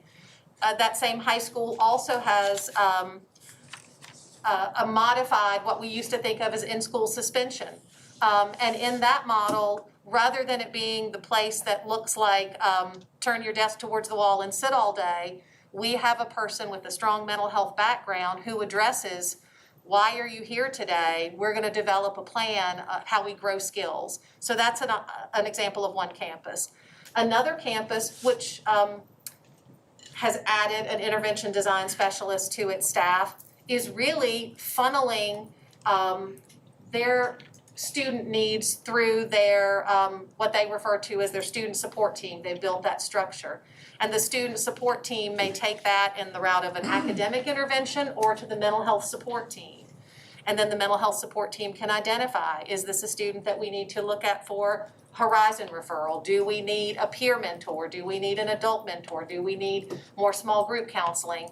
And so they're now really having these coordinated team discussions with individual cases as to which direction to go. So and another high school has an alternative to suspension model where instead of it being that punitive ISS, it's more of a skill building using different curriculum. So they're all 3 different, but they're all 3 moving in that direction. And those programs were created by the principals through their current FTE. We did not add additional funding for that, correct? They created them because they believed in the model, and they had done some professional development where they visited some facilities who were doing alternatives to suspension and felt like it was something their campuses needed. So they did that with their own FTEs and flexible staffing before we really got here. Okay. And then have we seen a change in the number of students that have been sent from the base schools of those high schools to the alt ed programs? I don't know that this year is a good a good look because of the pandemic, but the year before, yes, we saw a significant decline in discipline. And all three principals felt like it was because they were paying more attention to those specific behavior needs of students on campus, and because they had designated staff in their own staffing model to focus on that. Okay. And in the discipline hearings where normally kids would have been assigned, could have been assigned there, all of the incidents of those 5 that I mentioned have been able to be addressed through the alternative to suspension programs, along with required assessments, mental health supports, and follow-up on those recommendations. At their base schools? At their base schools. Right, And- so, yeah, and- this and year we with no sent them all safety back. concerns or anything like that. Okay. Any significant improvements on our high school dropout rates since this plan's been put in place at the high school? That's something I don't know off the top of my head, but I'm happy to look into it. I just think it's something, if we can show that it's a positive, then it's working. So, and I think that's one of the things, and I don't have numbers to support it, Right. but if we can offer that student who is just before walking out the door saying, I'm done, a Bedford Connects option, why wouldn't we do that? I mean, and that's not saying ship everybody there, but if it's an option that works for them. Right. So- And one thing we will leave in place this year in the transition is the ISAEP program, which is the GED program for students who are getting ready to drop out, where we say, let's see if we can get you through this program. You have to be at least 17 to do that. But Tracy's been able to pull a lot of kids in through that, so they at least get their GED. And so that will stay in place, and with the possibility of that program moving to a high school if in a later phase, so. Okay. Have we talked to any of the students who are currently at the Alt Ed Center to say, if we were to do this, and what was their reaction? I have not. I can tell you, I have not this year, but this was part of the springboard for my strategic planning last year, was really asking the students in the academic support portion. And that's really one of the main groups I was concerned about because they lost so much access. And asking them what was working about the program was those things that I talked about. I don't want to be in the halls with hundreds of kids bumping into me. I don't want to change classes. I don't want to feel like I'm always behind. And so when we were planning for this year before the COVID changes, that's why I was working with principals just with some of this preliminary modeling about how do we create these pods where students don't have to be in the hallway with hundreds of students and they don't have to hear a bell ring and know that if I'm finished, that's it, I'm already behind. So those were the things, those conversations are what led to that model. Good. Last question, I promise. 12 slots at Fort Hill. Are we required to have those? And if not, why are we paying for them? Well, they're free slots, so we don't pay for So them. we They're don't pay for them. they're part of a regional program. Okay. And our school division is allotted those numbers of slots. If we don't use them, they're given to others, but it's not a payment. It's actually a DOE program. That school is a regional program, so we don't have to pay for it. But could it be an option? Not saying we're gonna force anybody to go there. Yes, we have Again, putting options in front of our students and parents Yes. of, Yeah. they may have something where they just absolutely don't wanna do anything with Bedford County. Right. And if you say, well, we have this option. Yes. Okay. That'll remain an option for us. So we don't have to give it up, we can keep them, they're free. That's Okay. right. Perfect, thank you, I'm done. Okay, Ms. Hairston, and then I have a question. Thank you. First, just let me say to Dr. Woodford and to Mrs. Robertson that I'm very pleased that we now have an option. I must admit that I was very concerned regarding our discussion and learning that we were going to potentially eliminate the Alt Ed program. Because I believe there's value to that program.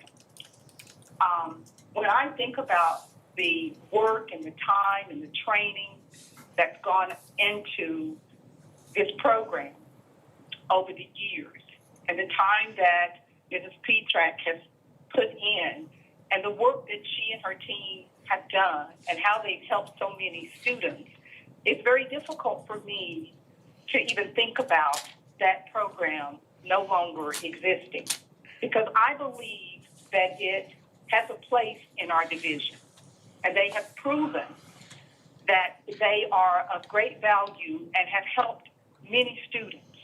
Case in point, we received an email from a former student who stated how the difference that the school made, the impact that the school had on their lives and even their future. So to even think that, and no one has said this, but I need to say that there will always be a population, there will always be students who are in need of having the support that a program like an Alt Ed Center offers. So to think that it doesn't have the value and the worth, that concerns me greatly. So I'm glad that we have this option now. But I have some concerns regarding it, particularly now as I've been listening to us talk about the funding of this program if we were to go with the option 3. So in going with option 3, I guess my next question is going to be to Mr. Hagler. If we go with this program, this option is being completely funded by the CARES Act. So does that put the AEC program in jeopardy after the CARES money is gone of being completely eliminated? So let me speak to each of the options, because I've been listening to the discussion just so the board has the numbers. Because Mrs. Kirby mentioned it earlier. The original option that was proposed last week was that the Alt Ed, removing that and deploying 9 of the positions out into the schools. That produced a $210,000 savings. I am so sorry, Mr. Hagler. I really cannot hear you. You're fading in and out. You want me to walk up there so I can, okay, I'll stand back so she can hear me. There's a mic right there. Okay, so the option that was, the original option presented was the Alt Ed program would go away and 9 of those positions would be redistributed to schools. That was the original budget proposed last week. The 9 positions and the 15 positions going away produced about $210,000 of savings. So that was in the budget, that savings. If we said tonight, I guess option 2, just leave everything as is, we would have to go find $200,000 to cut somewhere else to make the budget bounce, because that's built in. Or I'd have to take $200,000 more out of CARES Act and apply it somewhere just for next year, but we'd have to deal with that $200,000 eventually. Either if it's not this year, the following year after CARES Act money. So if everything stays as is, the budget's good, it produces $200,000 of savings that went to other areas in the budget. Option 2 is we don't want to do anything, leave everything as is, Alt Ed with all the positions, no mental health being deployed, which I don't know if I've heard that, but we'd have to find $200,000. Option 3 says recognize some savings, redeploy out to school 9, but let's leave a little bit at Alt Ed. I have to add about $350,000 back into the budget to support, I think it was 350, was that it? I think it's about $350,000 back in the budget to support a more scaled down Alt Ed that could service, I think Mr. Leamy was asking, up to about 25 kids with that scaled down version. You're absolutely right, Ms. Harrison, is that I would use CARES Act money to balance the budget for this year. And there might be some CARES Act money that rolls out to the following year, but eventually, if that's gonna be an ongoing program long-term, that you need to support that without CARES Act money. It'd have to be supported, maybe we get a federal grant, a competitive grant, that might help us, but this gives us time to go after those. or it's gonna have to be supported with state or local funding long-term. So that's the exposure, you know, in the short term, is about $350,000. We could use CARES Act money next year, but the following year for the '23 budget, we'd have to deal with that. Or the principals could fund it within their current FTE. What you would do there is that's shifting between programs, and that's totally possible. You give less FTE out to the high schools and say, we're gonna recognize that saving and keep alt ed open. All those maneuvers, I mean, you could do anything in the budget where you could say, we're gonna take away from here and give here. We really wanna keep this program that's a little bit more scaled down. We gotta find it somewhere else. The whole budget is where you could go find that. But it's about $350,000 to support the scaled down version of alt ed. CARES Act money would give us 1 year to evaluate how successful and kind of do long-term planning on what do we do beyond that. So I just wanted y'all to have the numbers on that. Clarification, I wasn't saying cut headcount, I was saying instead of having to find $350,000 to create additional, then you could shift some of those FTE around, not saying Yes, sir. cut it and send it to It's not a cut for the division, it's redeployment. Right. Just like what we were doing in the original plan, the alt ed's going away, but we're redeploying a lot of that staff somewhere else. So. But you're saying you would have to find $350,000 Right. to do the. In the '23 budget. This year, I would use CARES Act money to support that for 1 year. But still, I mean. So I would have to take that 1.3 million that we had in reserve, I'd bring up, you know, that 350, I'd bring 350,000 of that in, reduce that reserve, so we could get through this year to evaluate where we go from here. May I So what is the cost to operate AEC or alternative ed? The scaled down version, I'm estimating at about 350. Currently, it's like 752,000. It's 15 positions. Okay, all right. I do have some additional questions.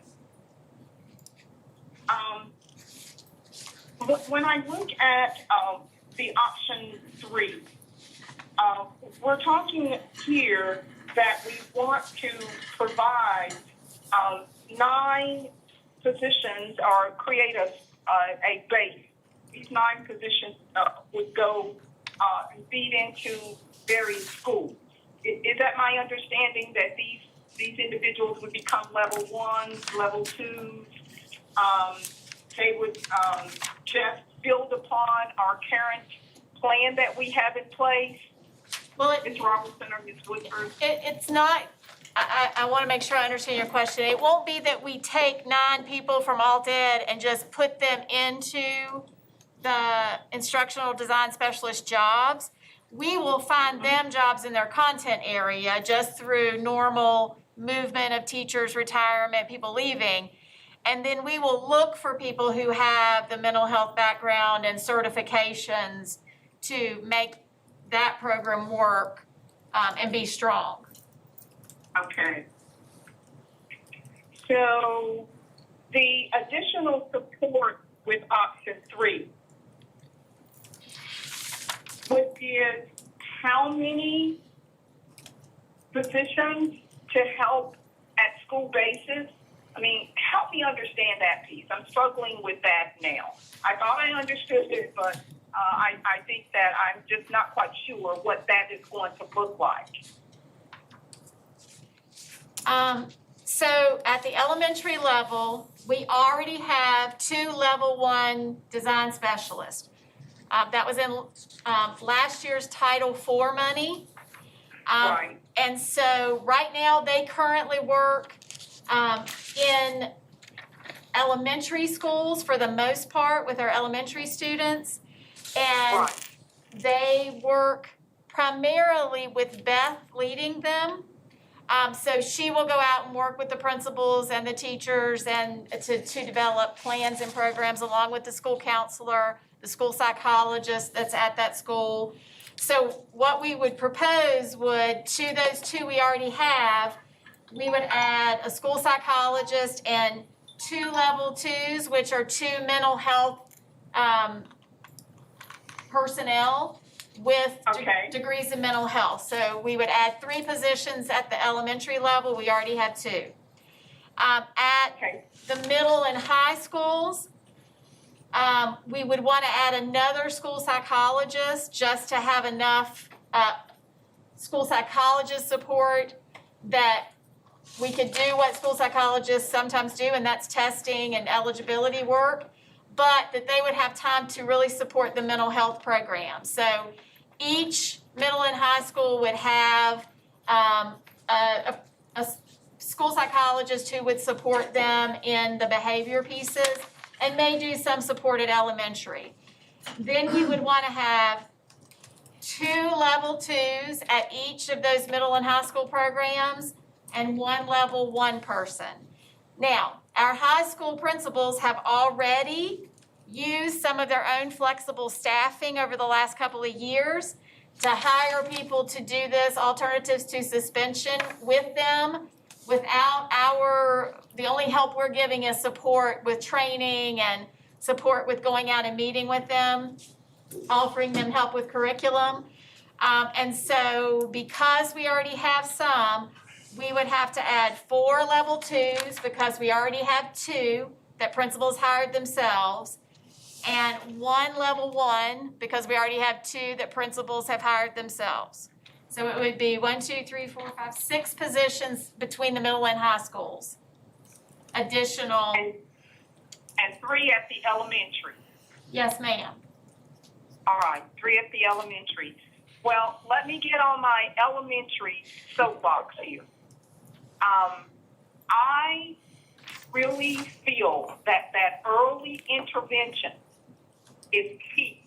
Now, I applaud the middle and high school principals and the schools for the program that they have implemented. And certainly I think we should build upon it.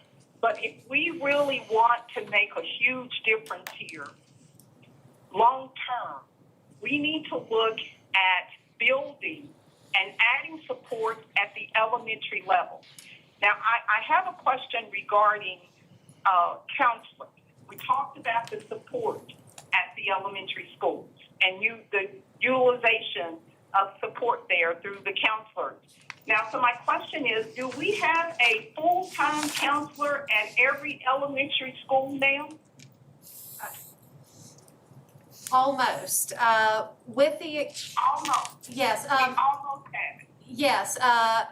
We have some schools where, based on the numbers of students enrolled, that position is kind of a staff member that might wear more than one hat. But there is a school counselor in the building on a daily basis. They may wear more than one hat in terms of job responsibilities.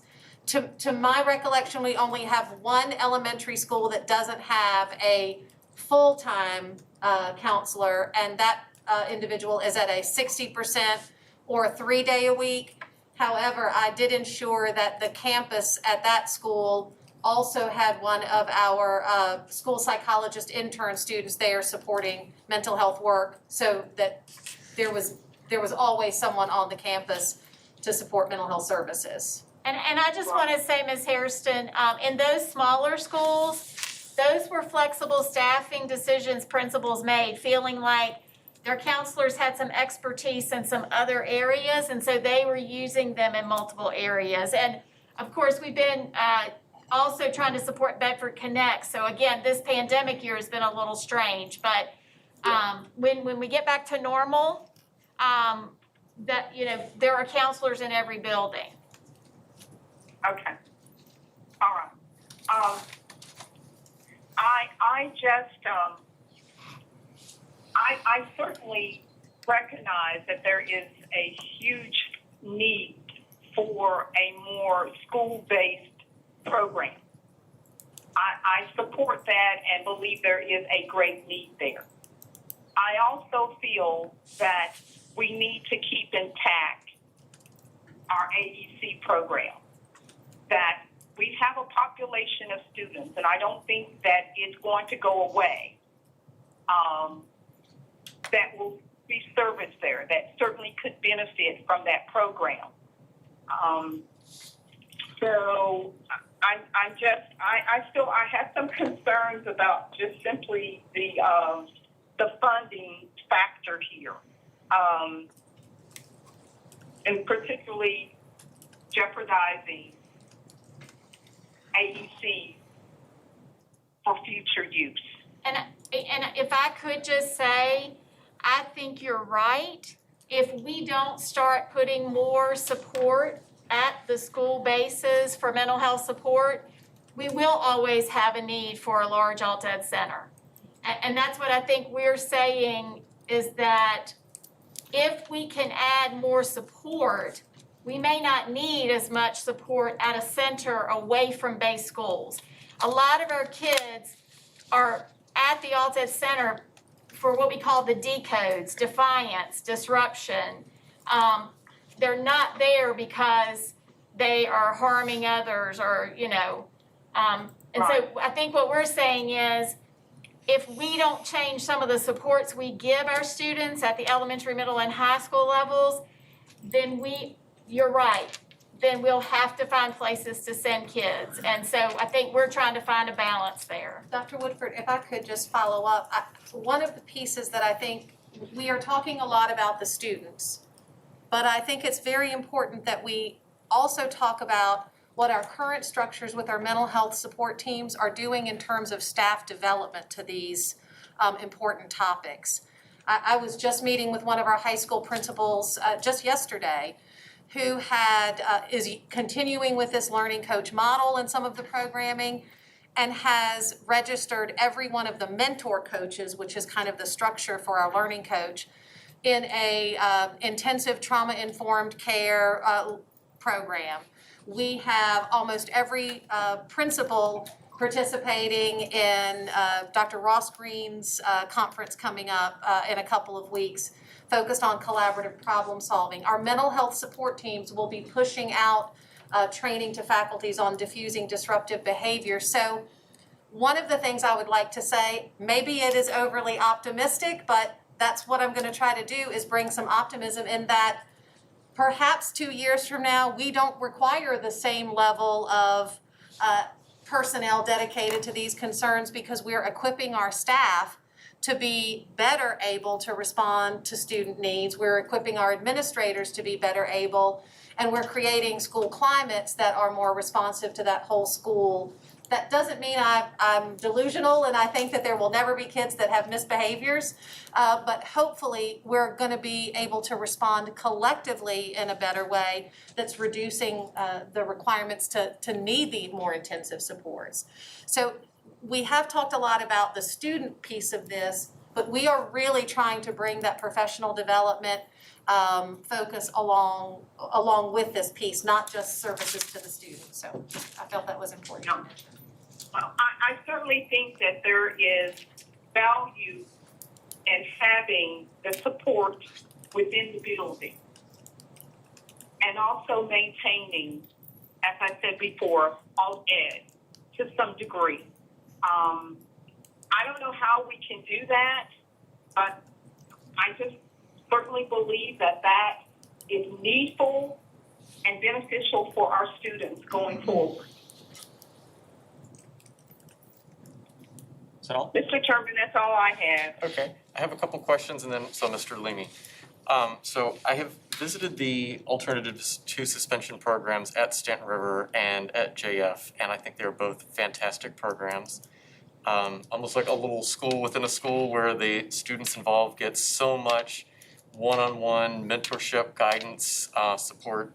I would love to see that replicated and expanded in every school, K through 12, here in the county. My question though centers kind of twofold. One, if we went with option 3 and the new superintendent decides that they would like to go back to the previous model, we could revert back to that after a year, or we go through a year and we realize this really isn't working as we had intended, we could bring that one back online, correct? Well, we aren't if we go with option 3, we won't be dismantling the entire program. But we could build it back out to where it is currently. Okay. And my second question is, what role do our school social workers have within this framework? And could there be a greater role for them within some sort of restructured position like this? Well, right now, for instance, one of our school social workers is the chairperson of the school's mental health support team at JF. One of our newest additions, Ms. Andrews, is leading that mental health support team. So our school social workers, and they are short in staff and cover a lot of territory, but with our school social workers, I do want to point out that we also do have a partnership with Bedford County DSS for family support workers. So we have 3 Bedford County members of our family and social work service team and 2 partner positions with Bedford County DSS. The social workers who serve multiple schools are part of the school's mental health support team. They are, and that team, it has, I think in the plan, it kind of identifies what the roles of that team are, and they are mobilizing to provide a resource support to that team. One of the things that I've been very pleased with in the last 2 years since we adopted this mental health support team model is how much less time, and this is, again, counting pre-COVID, how much less time our social workers were required to spend on homebound processing for concerns relating to mental health. We've been able to identify for families and physicians or psychologists, psychiatrists that might traditionally think, I've got a kid with school anxiety, I'm going to write them out for homebound. That's just not an outstanding long-term treatment plan because it doesn't address the skills that the student is going to need.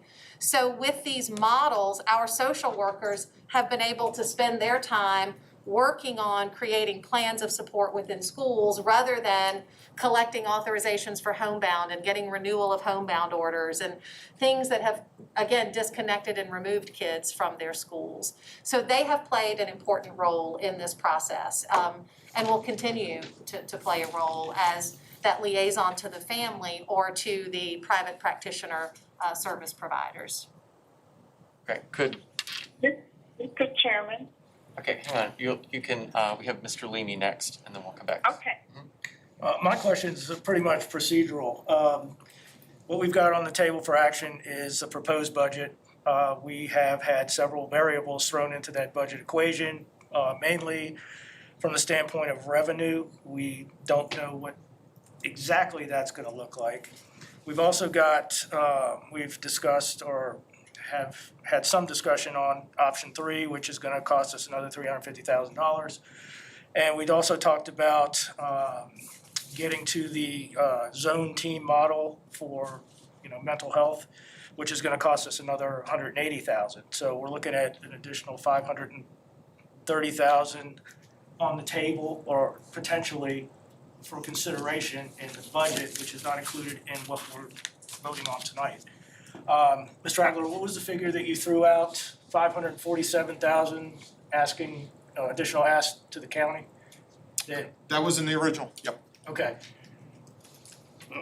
Depending upon what the revenue, state revenue is, we may have to revisit that because we got $530,000 that we've talked about tonight.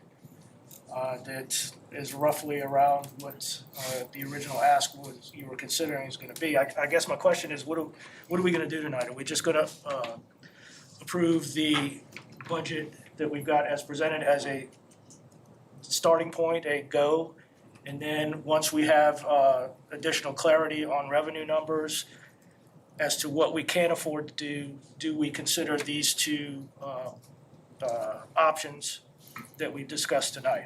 It's more of a question than anything as to what we're going to do tonight. Right, and I think that's certainly the board's call to make. If we wanted to approve everything as is, that would certainly mean option 1. If we wanted to back off of that, we could amend that and then vote on that. Would that be correct, Dr. Rogers? Okay. I mean, another option is we just say, okay, well, let's approve what's presented, and then once we have further clarity, that's kind of what we've done in years past. Once we had additional clarity on what our revenues are going to be, then we're better positioned to say, okay, can we afford to do this and can we afford to do that? Does that make sense? That. That's what I was trying to get to earlier when I said, are we taking action outside of what was presented from a budget from a budget perspective. Because we can say, okay, yeah, this is great, let's add it to the budget, but if the revenue doesn't support that, we're just gonna We have gotta to come go back and back cut it anyway. and cut it. Right. So, I mean, I think with everything the uncertainty that we have, we may wanna just go ahead and approve what the proposed budget is, and then once we have more clarity on revenue, then we can change the we line are items. much better positioned to go back and make intelligent, informed decisions on what we can afford. Does that make sense? It does, it Okay. does. Just kind of to that point though, for planning purposes, would you need more clarity as to the ALTED now? Or would that be something that we could easily just kind of approve as a placeholder for now and then revisit when we have more clarity later? I think that would be fine, yes. Okay. Okay, Ms. Hairston and then Dr. Mealy. Actually, Mr. Leamy asked my question and I got the clarity that I needed. Good job. Great minds think alike. We've got that telepathic bond going on. Yes, it's going on. Great, Dr. My Mealy. question is, again, just clarity, I think if I understood what you said, so we're going to approve or maybe approve the budget that was presented with the cut of all that. Correct. And then we'll come back depending on the budget. Okay, let me just ask one thing. Is the consensus of the board that we're actually moving toward cutting that program? No. I mean, I No, wouldn't. like I said, this is all, it's gonna be revenue driven, and we need to start someplace.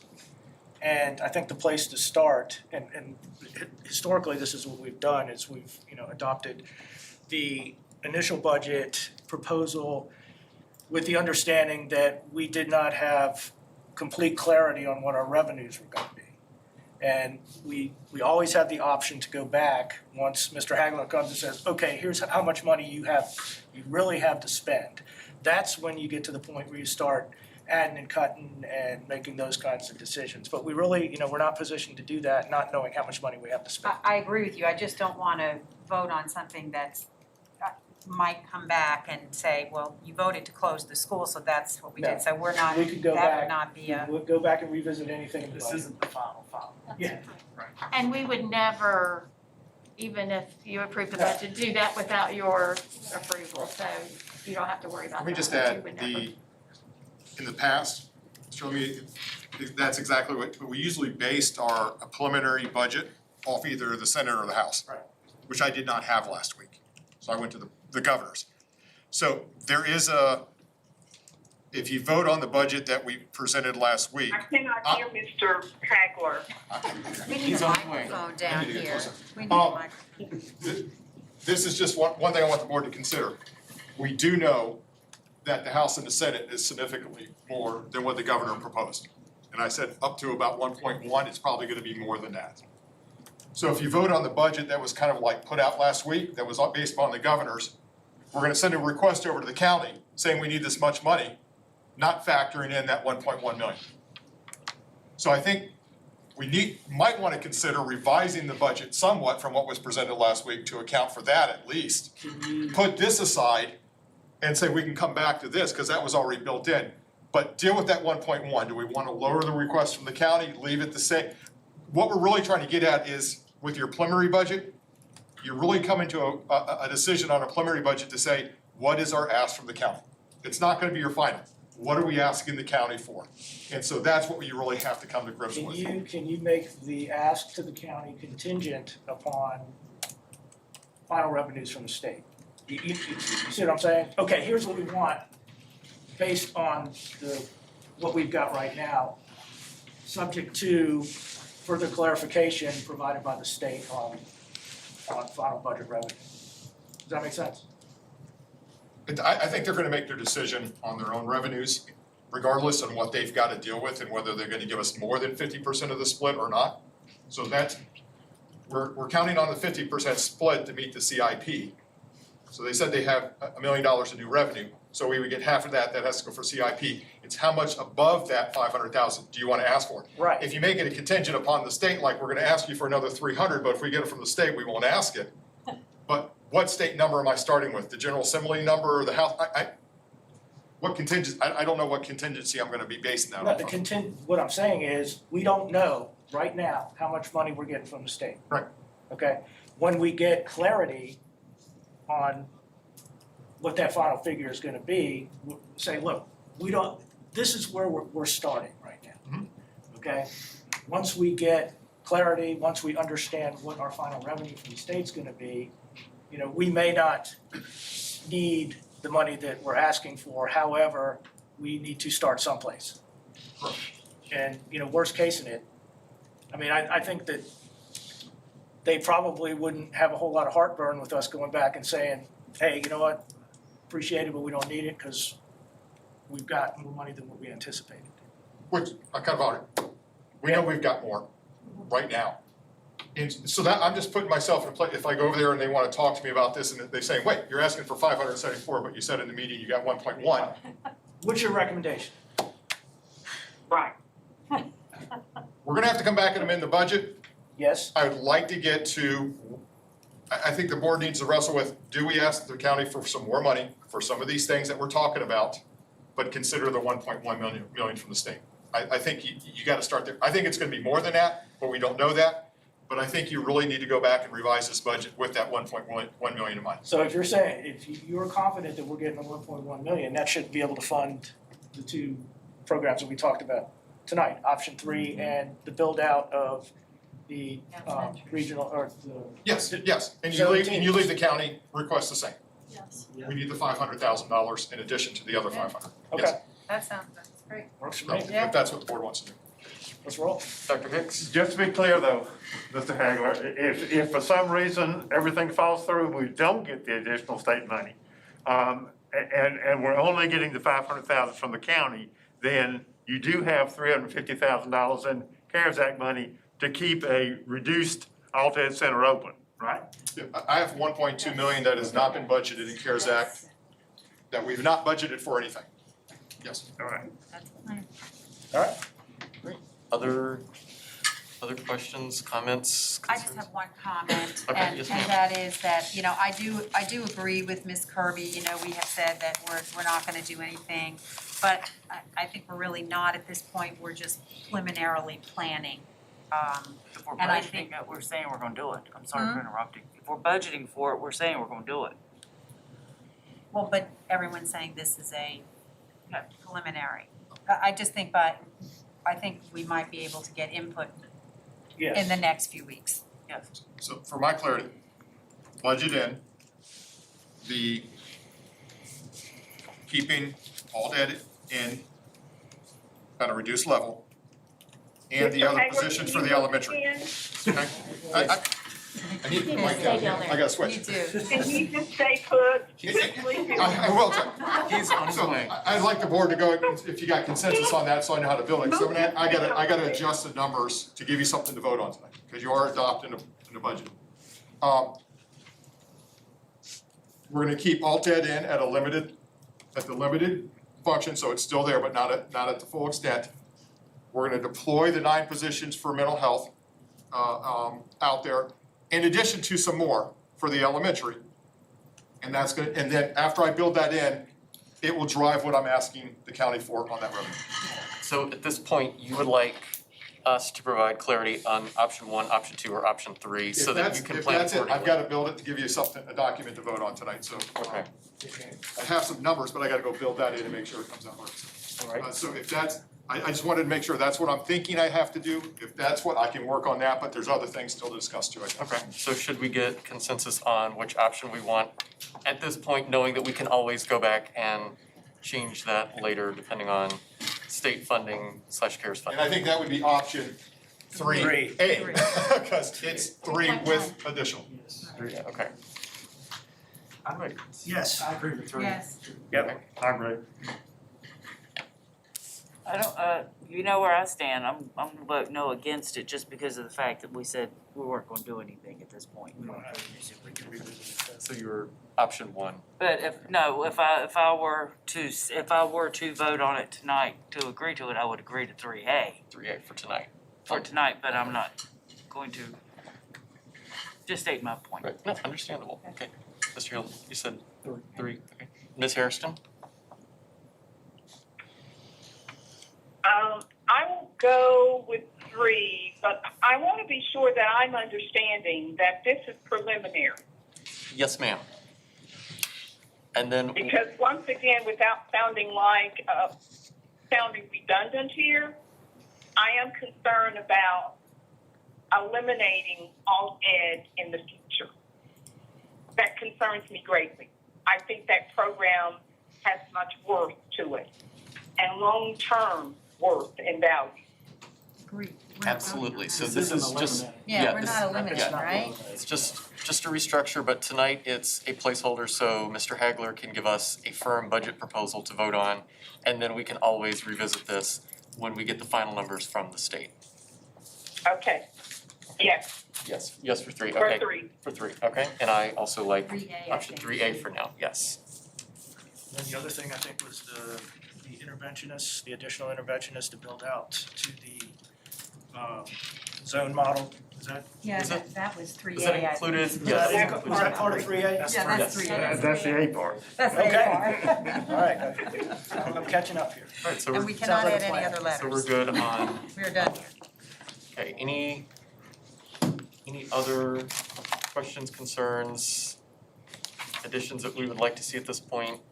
I do You have have one. some more Oh, you have more, outside sorry. the operating, but any other changes on the operating, then if you give me 5 or 10 minutes to go ahead and build what you've decided, I gotta make the revenues and the. I do Mr. have Gill's one mentioned. question. Are there funds included, should we not be able to return as normal to all schools for us to get 7 through 12 back in school 5 days a week? So if we have to go get space or lease space to create classrooms, has that been identified from a dollar perspective? And is that CARES funding? I mean, that 1.3 can only go so far. So, Correct. You mean for next year, Mr. Hill? yes. We would definitely have it if we got the fourth CARES funding, I feel sure. That's just not guaranteed at this point. I mean, I just think it's important for us to have a plan for 7 through 12 back in school 5 days a week. I want it done next month, but definitely August, without a question. And So I wanna make we're sure. already looking at that. Okay, So we're looking at places we could possibly rent or We're not, use. we haven't gotten to that yet, but we are looking at ways to return 7 through 12. That's already in the works. okay.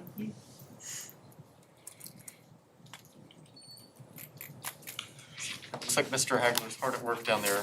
Well, let me branch off to some discussion that you might wanna have on some other funds.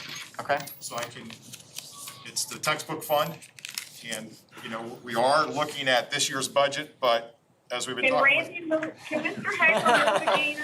Nick, can Okay, he get, I'll come can down we here. move a microphone down there for him? Please give him a seat here. I should have been over there where talking about it. Maybe we can switch. Well, you're driving that right now, you wanna just switch? If we just get a That's okay, microphone. I can sit there and talk. We're playing musical chairs right now. Okay, sorry. No, we'll have to remember this next time. Two other funds I wanna talk about because it's long-term, it's this year's budget, but we're doing some things in this year's budget. I've talked about the textbook fund a little bit today, about what we're doing with CARES Act money. The first slide I wanna refer to is projected adoption schedule. And I worked with Dr. Woodford on this, on about how many years in between adoptions and when should we plan it. So coming up with a long-term plan for adopting textbooks. We did math 2019. We estimate around $1 million to do an adoption, a large adoption. And so you can see where we're trying to get a routine schedule, just like our bus replacement, when we replace our textbooks. The history we're waiting on that because the state's really redoing a lot and we're waiting for guidance on that, so we'll have to wait and see on that one. But reading and science is what we kind of put CARES Act money towards in FY '22. So, I'm gonna leave that up there, you can ask Dr. Woodford a little bit about that. But I wanted to do a long-term plan on this because CARES Act money is not gonna be available to do these big adoptions in this cycle. We do get money from the state, so that helps.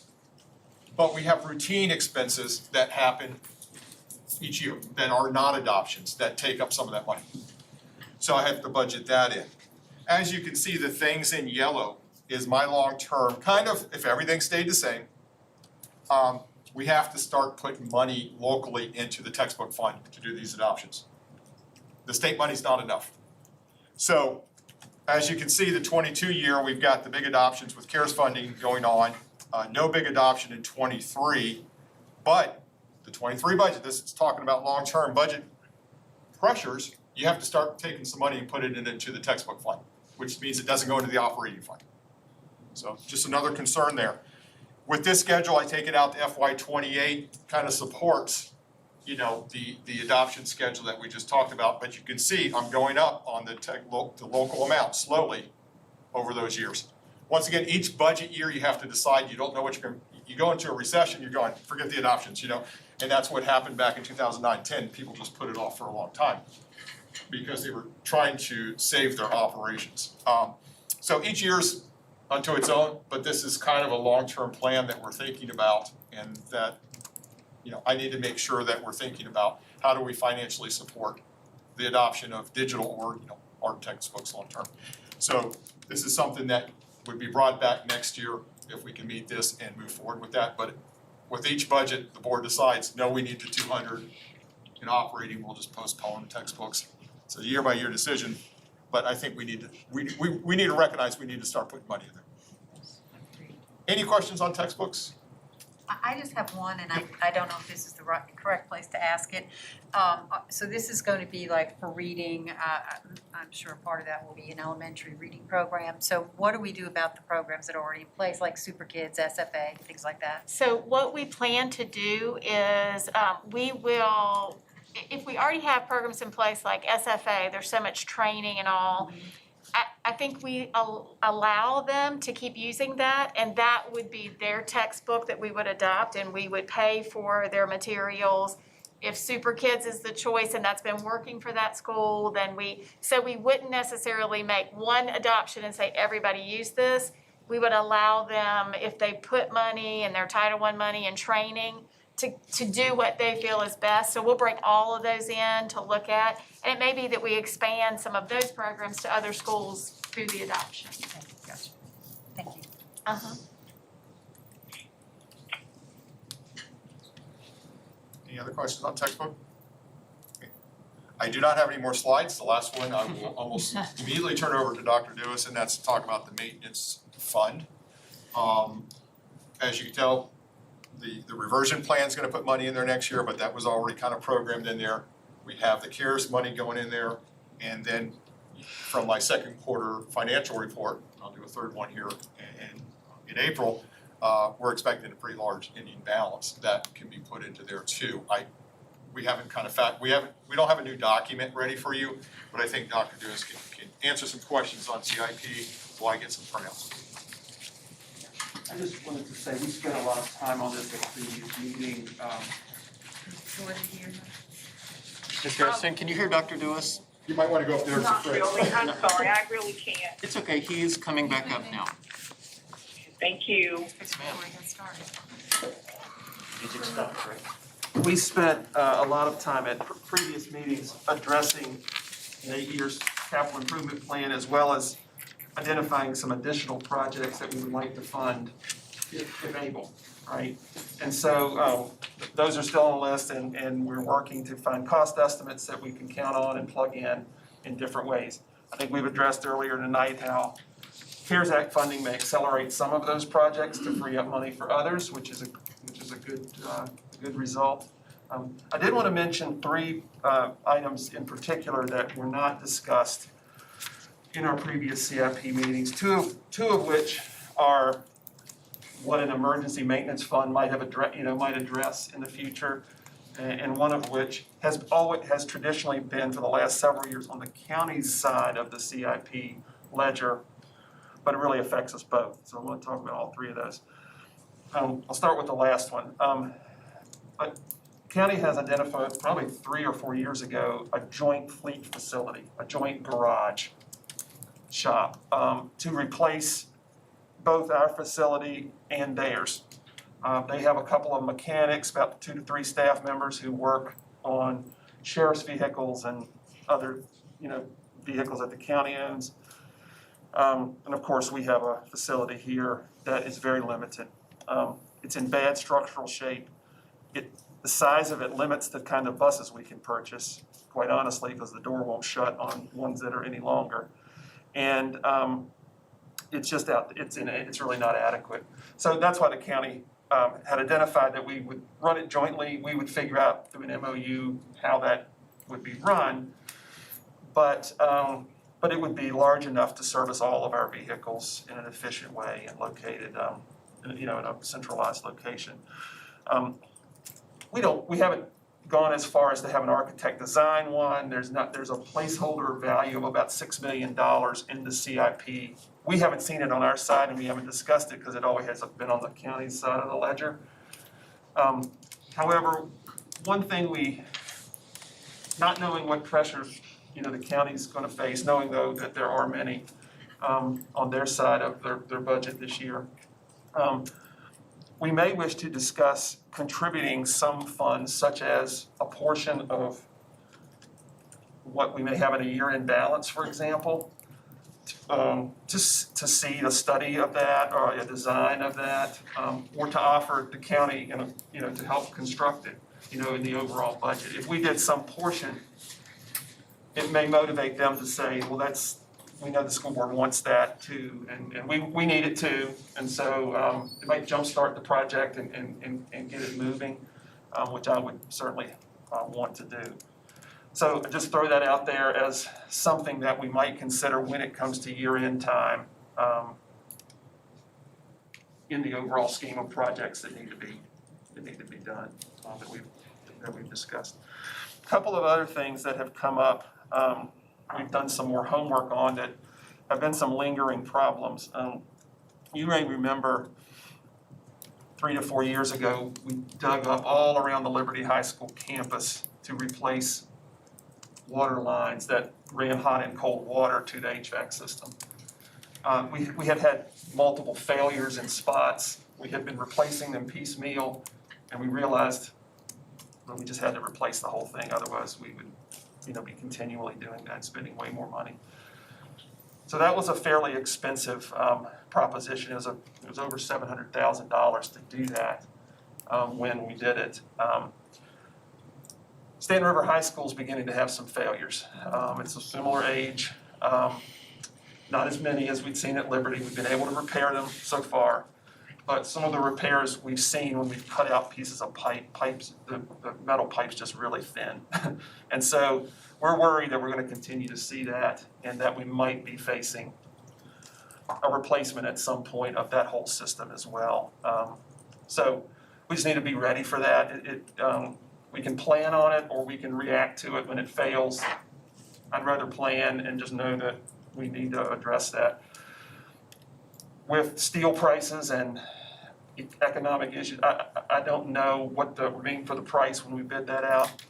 I do know that price was much higher than what we had estimated before, because we really put a short timeline on it. It had to be done in the summer, had to be done before school started. If we have some lead time, we may be able to moderate that, but then again, prices have gone up in the last few years as well. So I don't know what we'd find, but I just wanted to put that out there on the radar. The other issue that I'd like to just get on the radar again is, or for the first time really we haven't discussed, is a repair of a stormwater drainage issue that we have behind Susie Gibson. When you drive from here, this office, to there, just down the street and around the corner, around the bus garage, you will see we've set up some cones because there's some significant erosion on the hillside right beside the road, and it's beginning to get too close to the road for comfort. And that's been happening over time. Well, what we've come to learn through studies, we engaged a engineering firm to look at that, actually run some video scopes through the pipe, is that there's a stormwater pipe that crosses from there that starts all the way on Edmond Street across that field, that soccer football field that's down there. It's right underneath it. And so a big pipe, pretty far underground. And so, what the scope found is that there's some failure points in that piping. The concrete sections are pulling apart, there's water that's coming out. And of course, what that does over time, and we don't really know when, is it just weakens the ground. There could be a sinkhole, there could be a lot of water coming where we don't want it. And again, that's under the road as well, back behind the school. So we will need to address that at some point. Depending on how it's addressed, it could range from $300,000 to $400,000 according to these early engineering estimates. Of course, we haven't bid it or anything yet, but and a lot of that cost is site work because it's in places maybe 12 to 15 feet underground, and it's just a lot of digging. There are some technologies that wouldn't require replacing the whole thing, but I don't know that they're satisfactory. So we would have to really look at that and study it. So that could be a couple $1 million. All three of those things together could be a couple $1 million worth of expenditures that we would be facing. Again, better to know those and plan on them and fit them in the budgets as we can, especially knowing we have some end of the year funds or other revenue that we had not known when we talked about the CIP the first time. But I just wanted to make sure that you all were aware of those, and they needed to be on our radar. I believe Ms. Kirby has a question. Can I ask you a quick question? Sure. The water loop issue at Stanton River, could that be covered under CARES Act? I don't know. Is it for the heating unit? It does. It heats the building and cools it. So why wouldn't that be covered under CARES? I don't know if it has to be involved ventilation. I don't know. We'd have to check. Yeah. It's really for air quality. But it may, we'd have to kind of request and see It's if not the that. mechanical units, it's the heating and cooling part of it, but you're right, it's a good thing to research. I think we could. And another question with your pipe failure over here at Susie Gibson, you said it started at Edmond Street and ran through. How much of that is does any of that go through Edmond Street Park, and how much of that is on the town? Well, And then with the easement too, because I think if I remember the town code is they are required to cover so many feet onto your property if it's their pipe that's causing trouble. that's a good question. We own Edmond Street Park as well as the field. We have an agreement with the town for them to use it as a park, and of course they maintain the park. And this I don't think is in the park. I really think it's directly under the field, kind of, catty cornered on the field. So And the trouble's at the old driving range? um, Or where's trouble showing up? it's between the park and the school, so it's on the other side of the building, and not behind where the range is, but up on the other side. And if you drive back there, you'll see lots of water always coming out there. It's a really, we're trying to really study that because it's not a water and roads and a slope on the other side really doesn't mix well, so we're trying to figure that out and make a permanent fix. Yeah, to Mrs. Garvey's point, you may want to take a look at the easement and see what it says about maintaining the pipe. Yes, we have not gotten that far. I don't think the water authority would be involved, but the town, we certainly would need to be talking with them about it anyway, because we need to look at the other end and have this cross under Edmond Street, so. If it's affecting the road, could it also be a VDOT? Well, the road it's affecting mostly is our own maintained road that is behind it, it goes down beside the school, which is not a state or town, not a public road. Does the water originate on Edmond Street though? Okay. I mean, I checked the easement, just see what the language in the easement says about, taking care of the pipe itself. Do you have a timeline in mind for how quickly you would like to get started on these projects? Well, both of them, of course, are ones that have been evolving slowly over time, and they both are in situations where they could go several more years and we could we could go along, or there could be a sinkhole, tomorrow, so we don't want to certainly get to that point. I feel some urgency about both of those, probably the Edmond Street issue, right away, and then I don't think the Stanton River issue is far behind, but I do think we can get to Mr. Hagler's third quarter forecast and look at the end of year balance that he's anticipating, and I think that's the funding stream that I'm thinking most about for this, just because the other, had been spoken to in previous planning sessions. Mr. Hill? 700K for Stanton River High School. That was around what Liberty was. Okay. It could be more than that, So, but minimum, more or yes. less. If we were to approve the project to renovate the theater, does that offset any of that dollar requirement? So if we were looking to upgrade that anyway, does it offset that cost? Could it be incorporated? Could some portion of it at least be incorporated? Some portion, yeah. So I'm just trying to understand, instead of spending $700,000 on Pipes. that we don't need after we're going to renovate that Right. anyway. That's a good point. It may lower the cost of that and be absorbed into the cost of the other. Yeah, because I'd rather renovate the theater versus. And we're gonna meet an architect there next week, and had a preliminary discussion today about that, since you mentioned it, so. Any other questions for Dr. Lewis? Well, thank you all, appreciate it.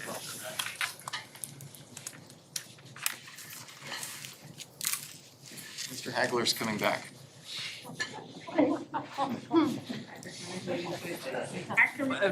Before Dr. Connor's playing musical chairs. I was waiting for the music to stop so I could. Okay, so, There you go. just wanna walk you through it so you know what you're voting.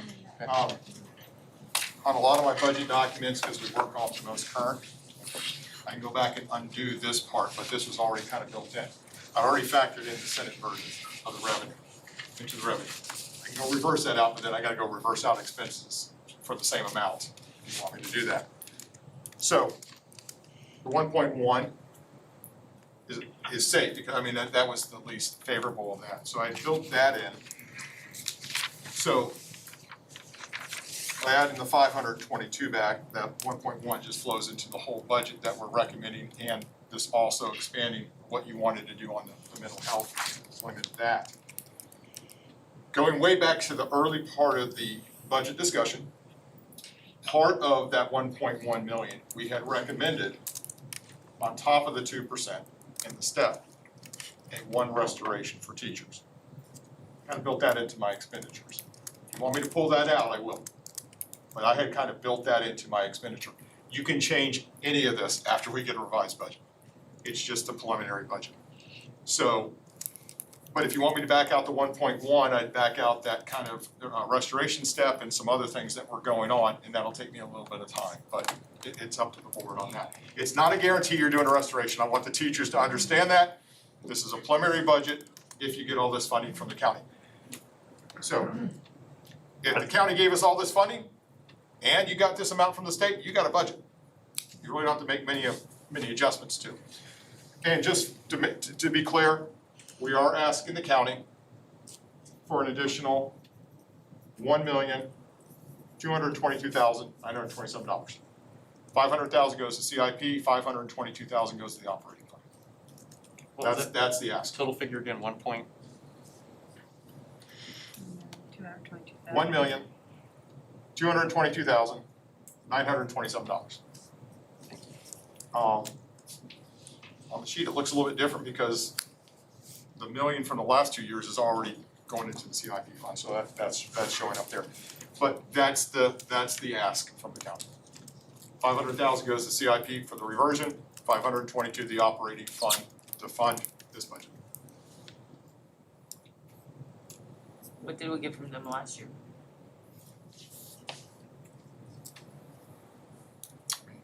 Pull up my budget for last year. I will say in just about my 12 years here, we usually get half the funding. There have been 2 years where they reduced that, and they did not give us half. There was 1 year they pulled back on $1 million, and there was 1 year where they had a tax increase and they set that money aside for something else. 12 years, that's just where we've been. I will say during that time frame, reversion kicked in, and that muddies the water. Because if reversion wasn't there, there were pressures on other districts where they had to respond to VRS drastic increases, but reversion money helped us balance that if they didn't have to. So, just trying to be fair on that. Let me pull that up. I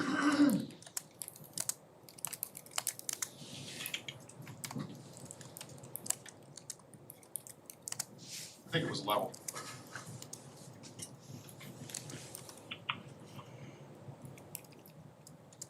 It was level funding, except for the 500 going to the CIP. That's all that we received last year. Thank you. So if you're fine with that, I have a document that somebody can read off, Mr. Kirby, if you want to do that. And it really talks about, I would recommend reading off what you're kind of voting on here on revenue and the ask, and then the board's fine with that, then they can vote on it. So one final question for you. When we do get the concrete state funding, if it is higher than we are anticipating now, could we add in additional Yes, if more money funding comes in from the increases state, for? you're gonna have to come back and balance this. Okay. So if you get more money from the state and you don't get all the funding from the county, but some of it, you'll have to pull different levers and balance that out. Okay. And you do have, because of that 1.32 CARES Act money, that's still on the sidelines, that's not in here, you can pull some of that in for qualified expenditures for next year, but knowing that that's really a one-year fix. It's not reoccurring revenue. Okay. All right, one additional question. You keep saying 500K for CIP. The plan for reversion is that each year 500,000 is set aside. So when we get to the end of reversion, that money can go back into operating. So the first year of this plan, 500,000 went into, the first 2 years of this, all the money went towards Forest Middle, okay? So now we're getting it, we don't need it for Forest Middle. So we are up to the point that 1.5 million is gonna go into our maintenance reserve fund next year. Okay. That's the million from the last 2 years and this new million. The first two buckets stayed in a construction fund for Forest Middle, it didn't really come into our reserve. But we're getting 1.5 for CIP. Yes, Okay, and then next year as goes long as the to county 2. supports it. Well, It's, that, I that's get it, still but their that's decision. what was agreed upon, right? It was Yes. 500, 1.5, 2, all the way up to 27. It gets up to about 5 million. Okay, but it was 27 total over the years or something, right? Yeah, when you add it up, yes. Right, okay, all right. I just wanted to make sure I was understanding that CIP piece. All right, thank you, sorry. Any other? I'll pass just these top sheets out. The top one is the revenue. And Mrs. Harrison, I'd have to fax it, or I'm gonna get that to you real quick. Here, Georgia, I'll take a picture of it and send it to you. Thank you, Susan. You're getting pretty good at this. You are. Appreciate it. Hey, a minute, let me figure this thing out. I'll have my glasses on.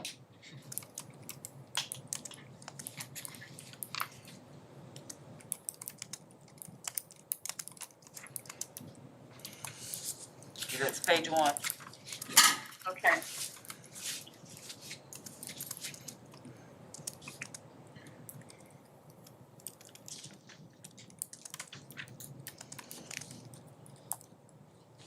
Whoops, they're coming together. Okay.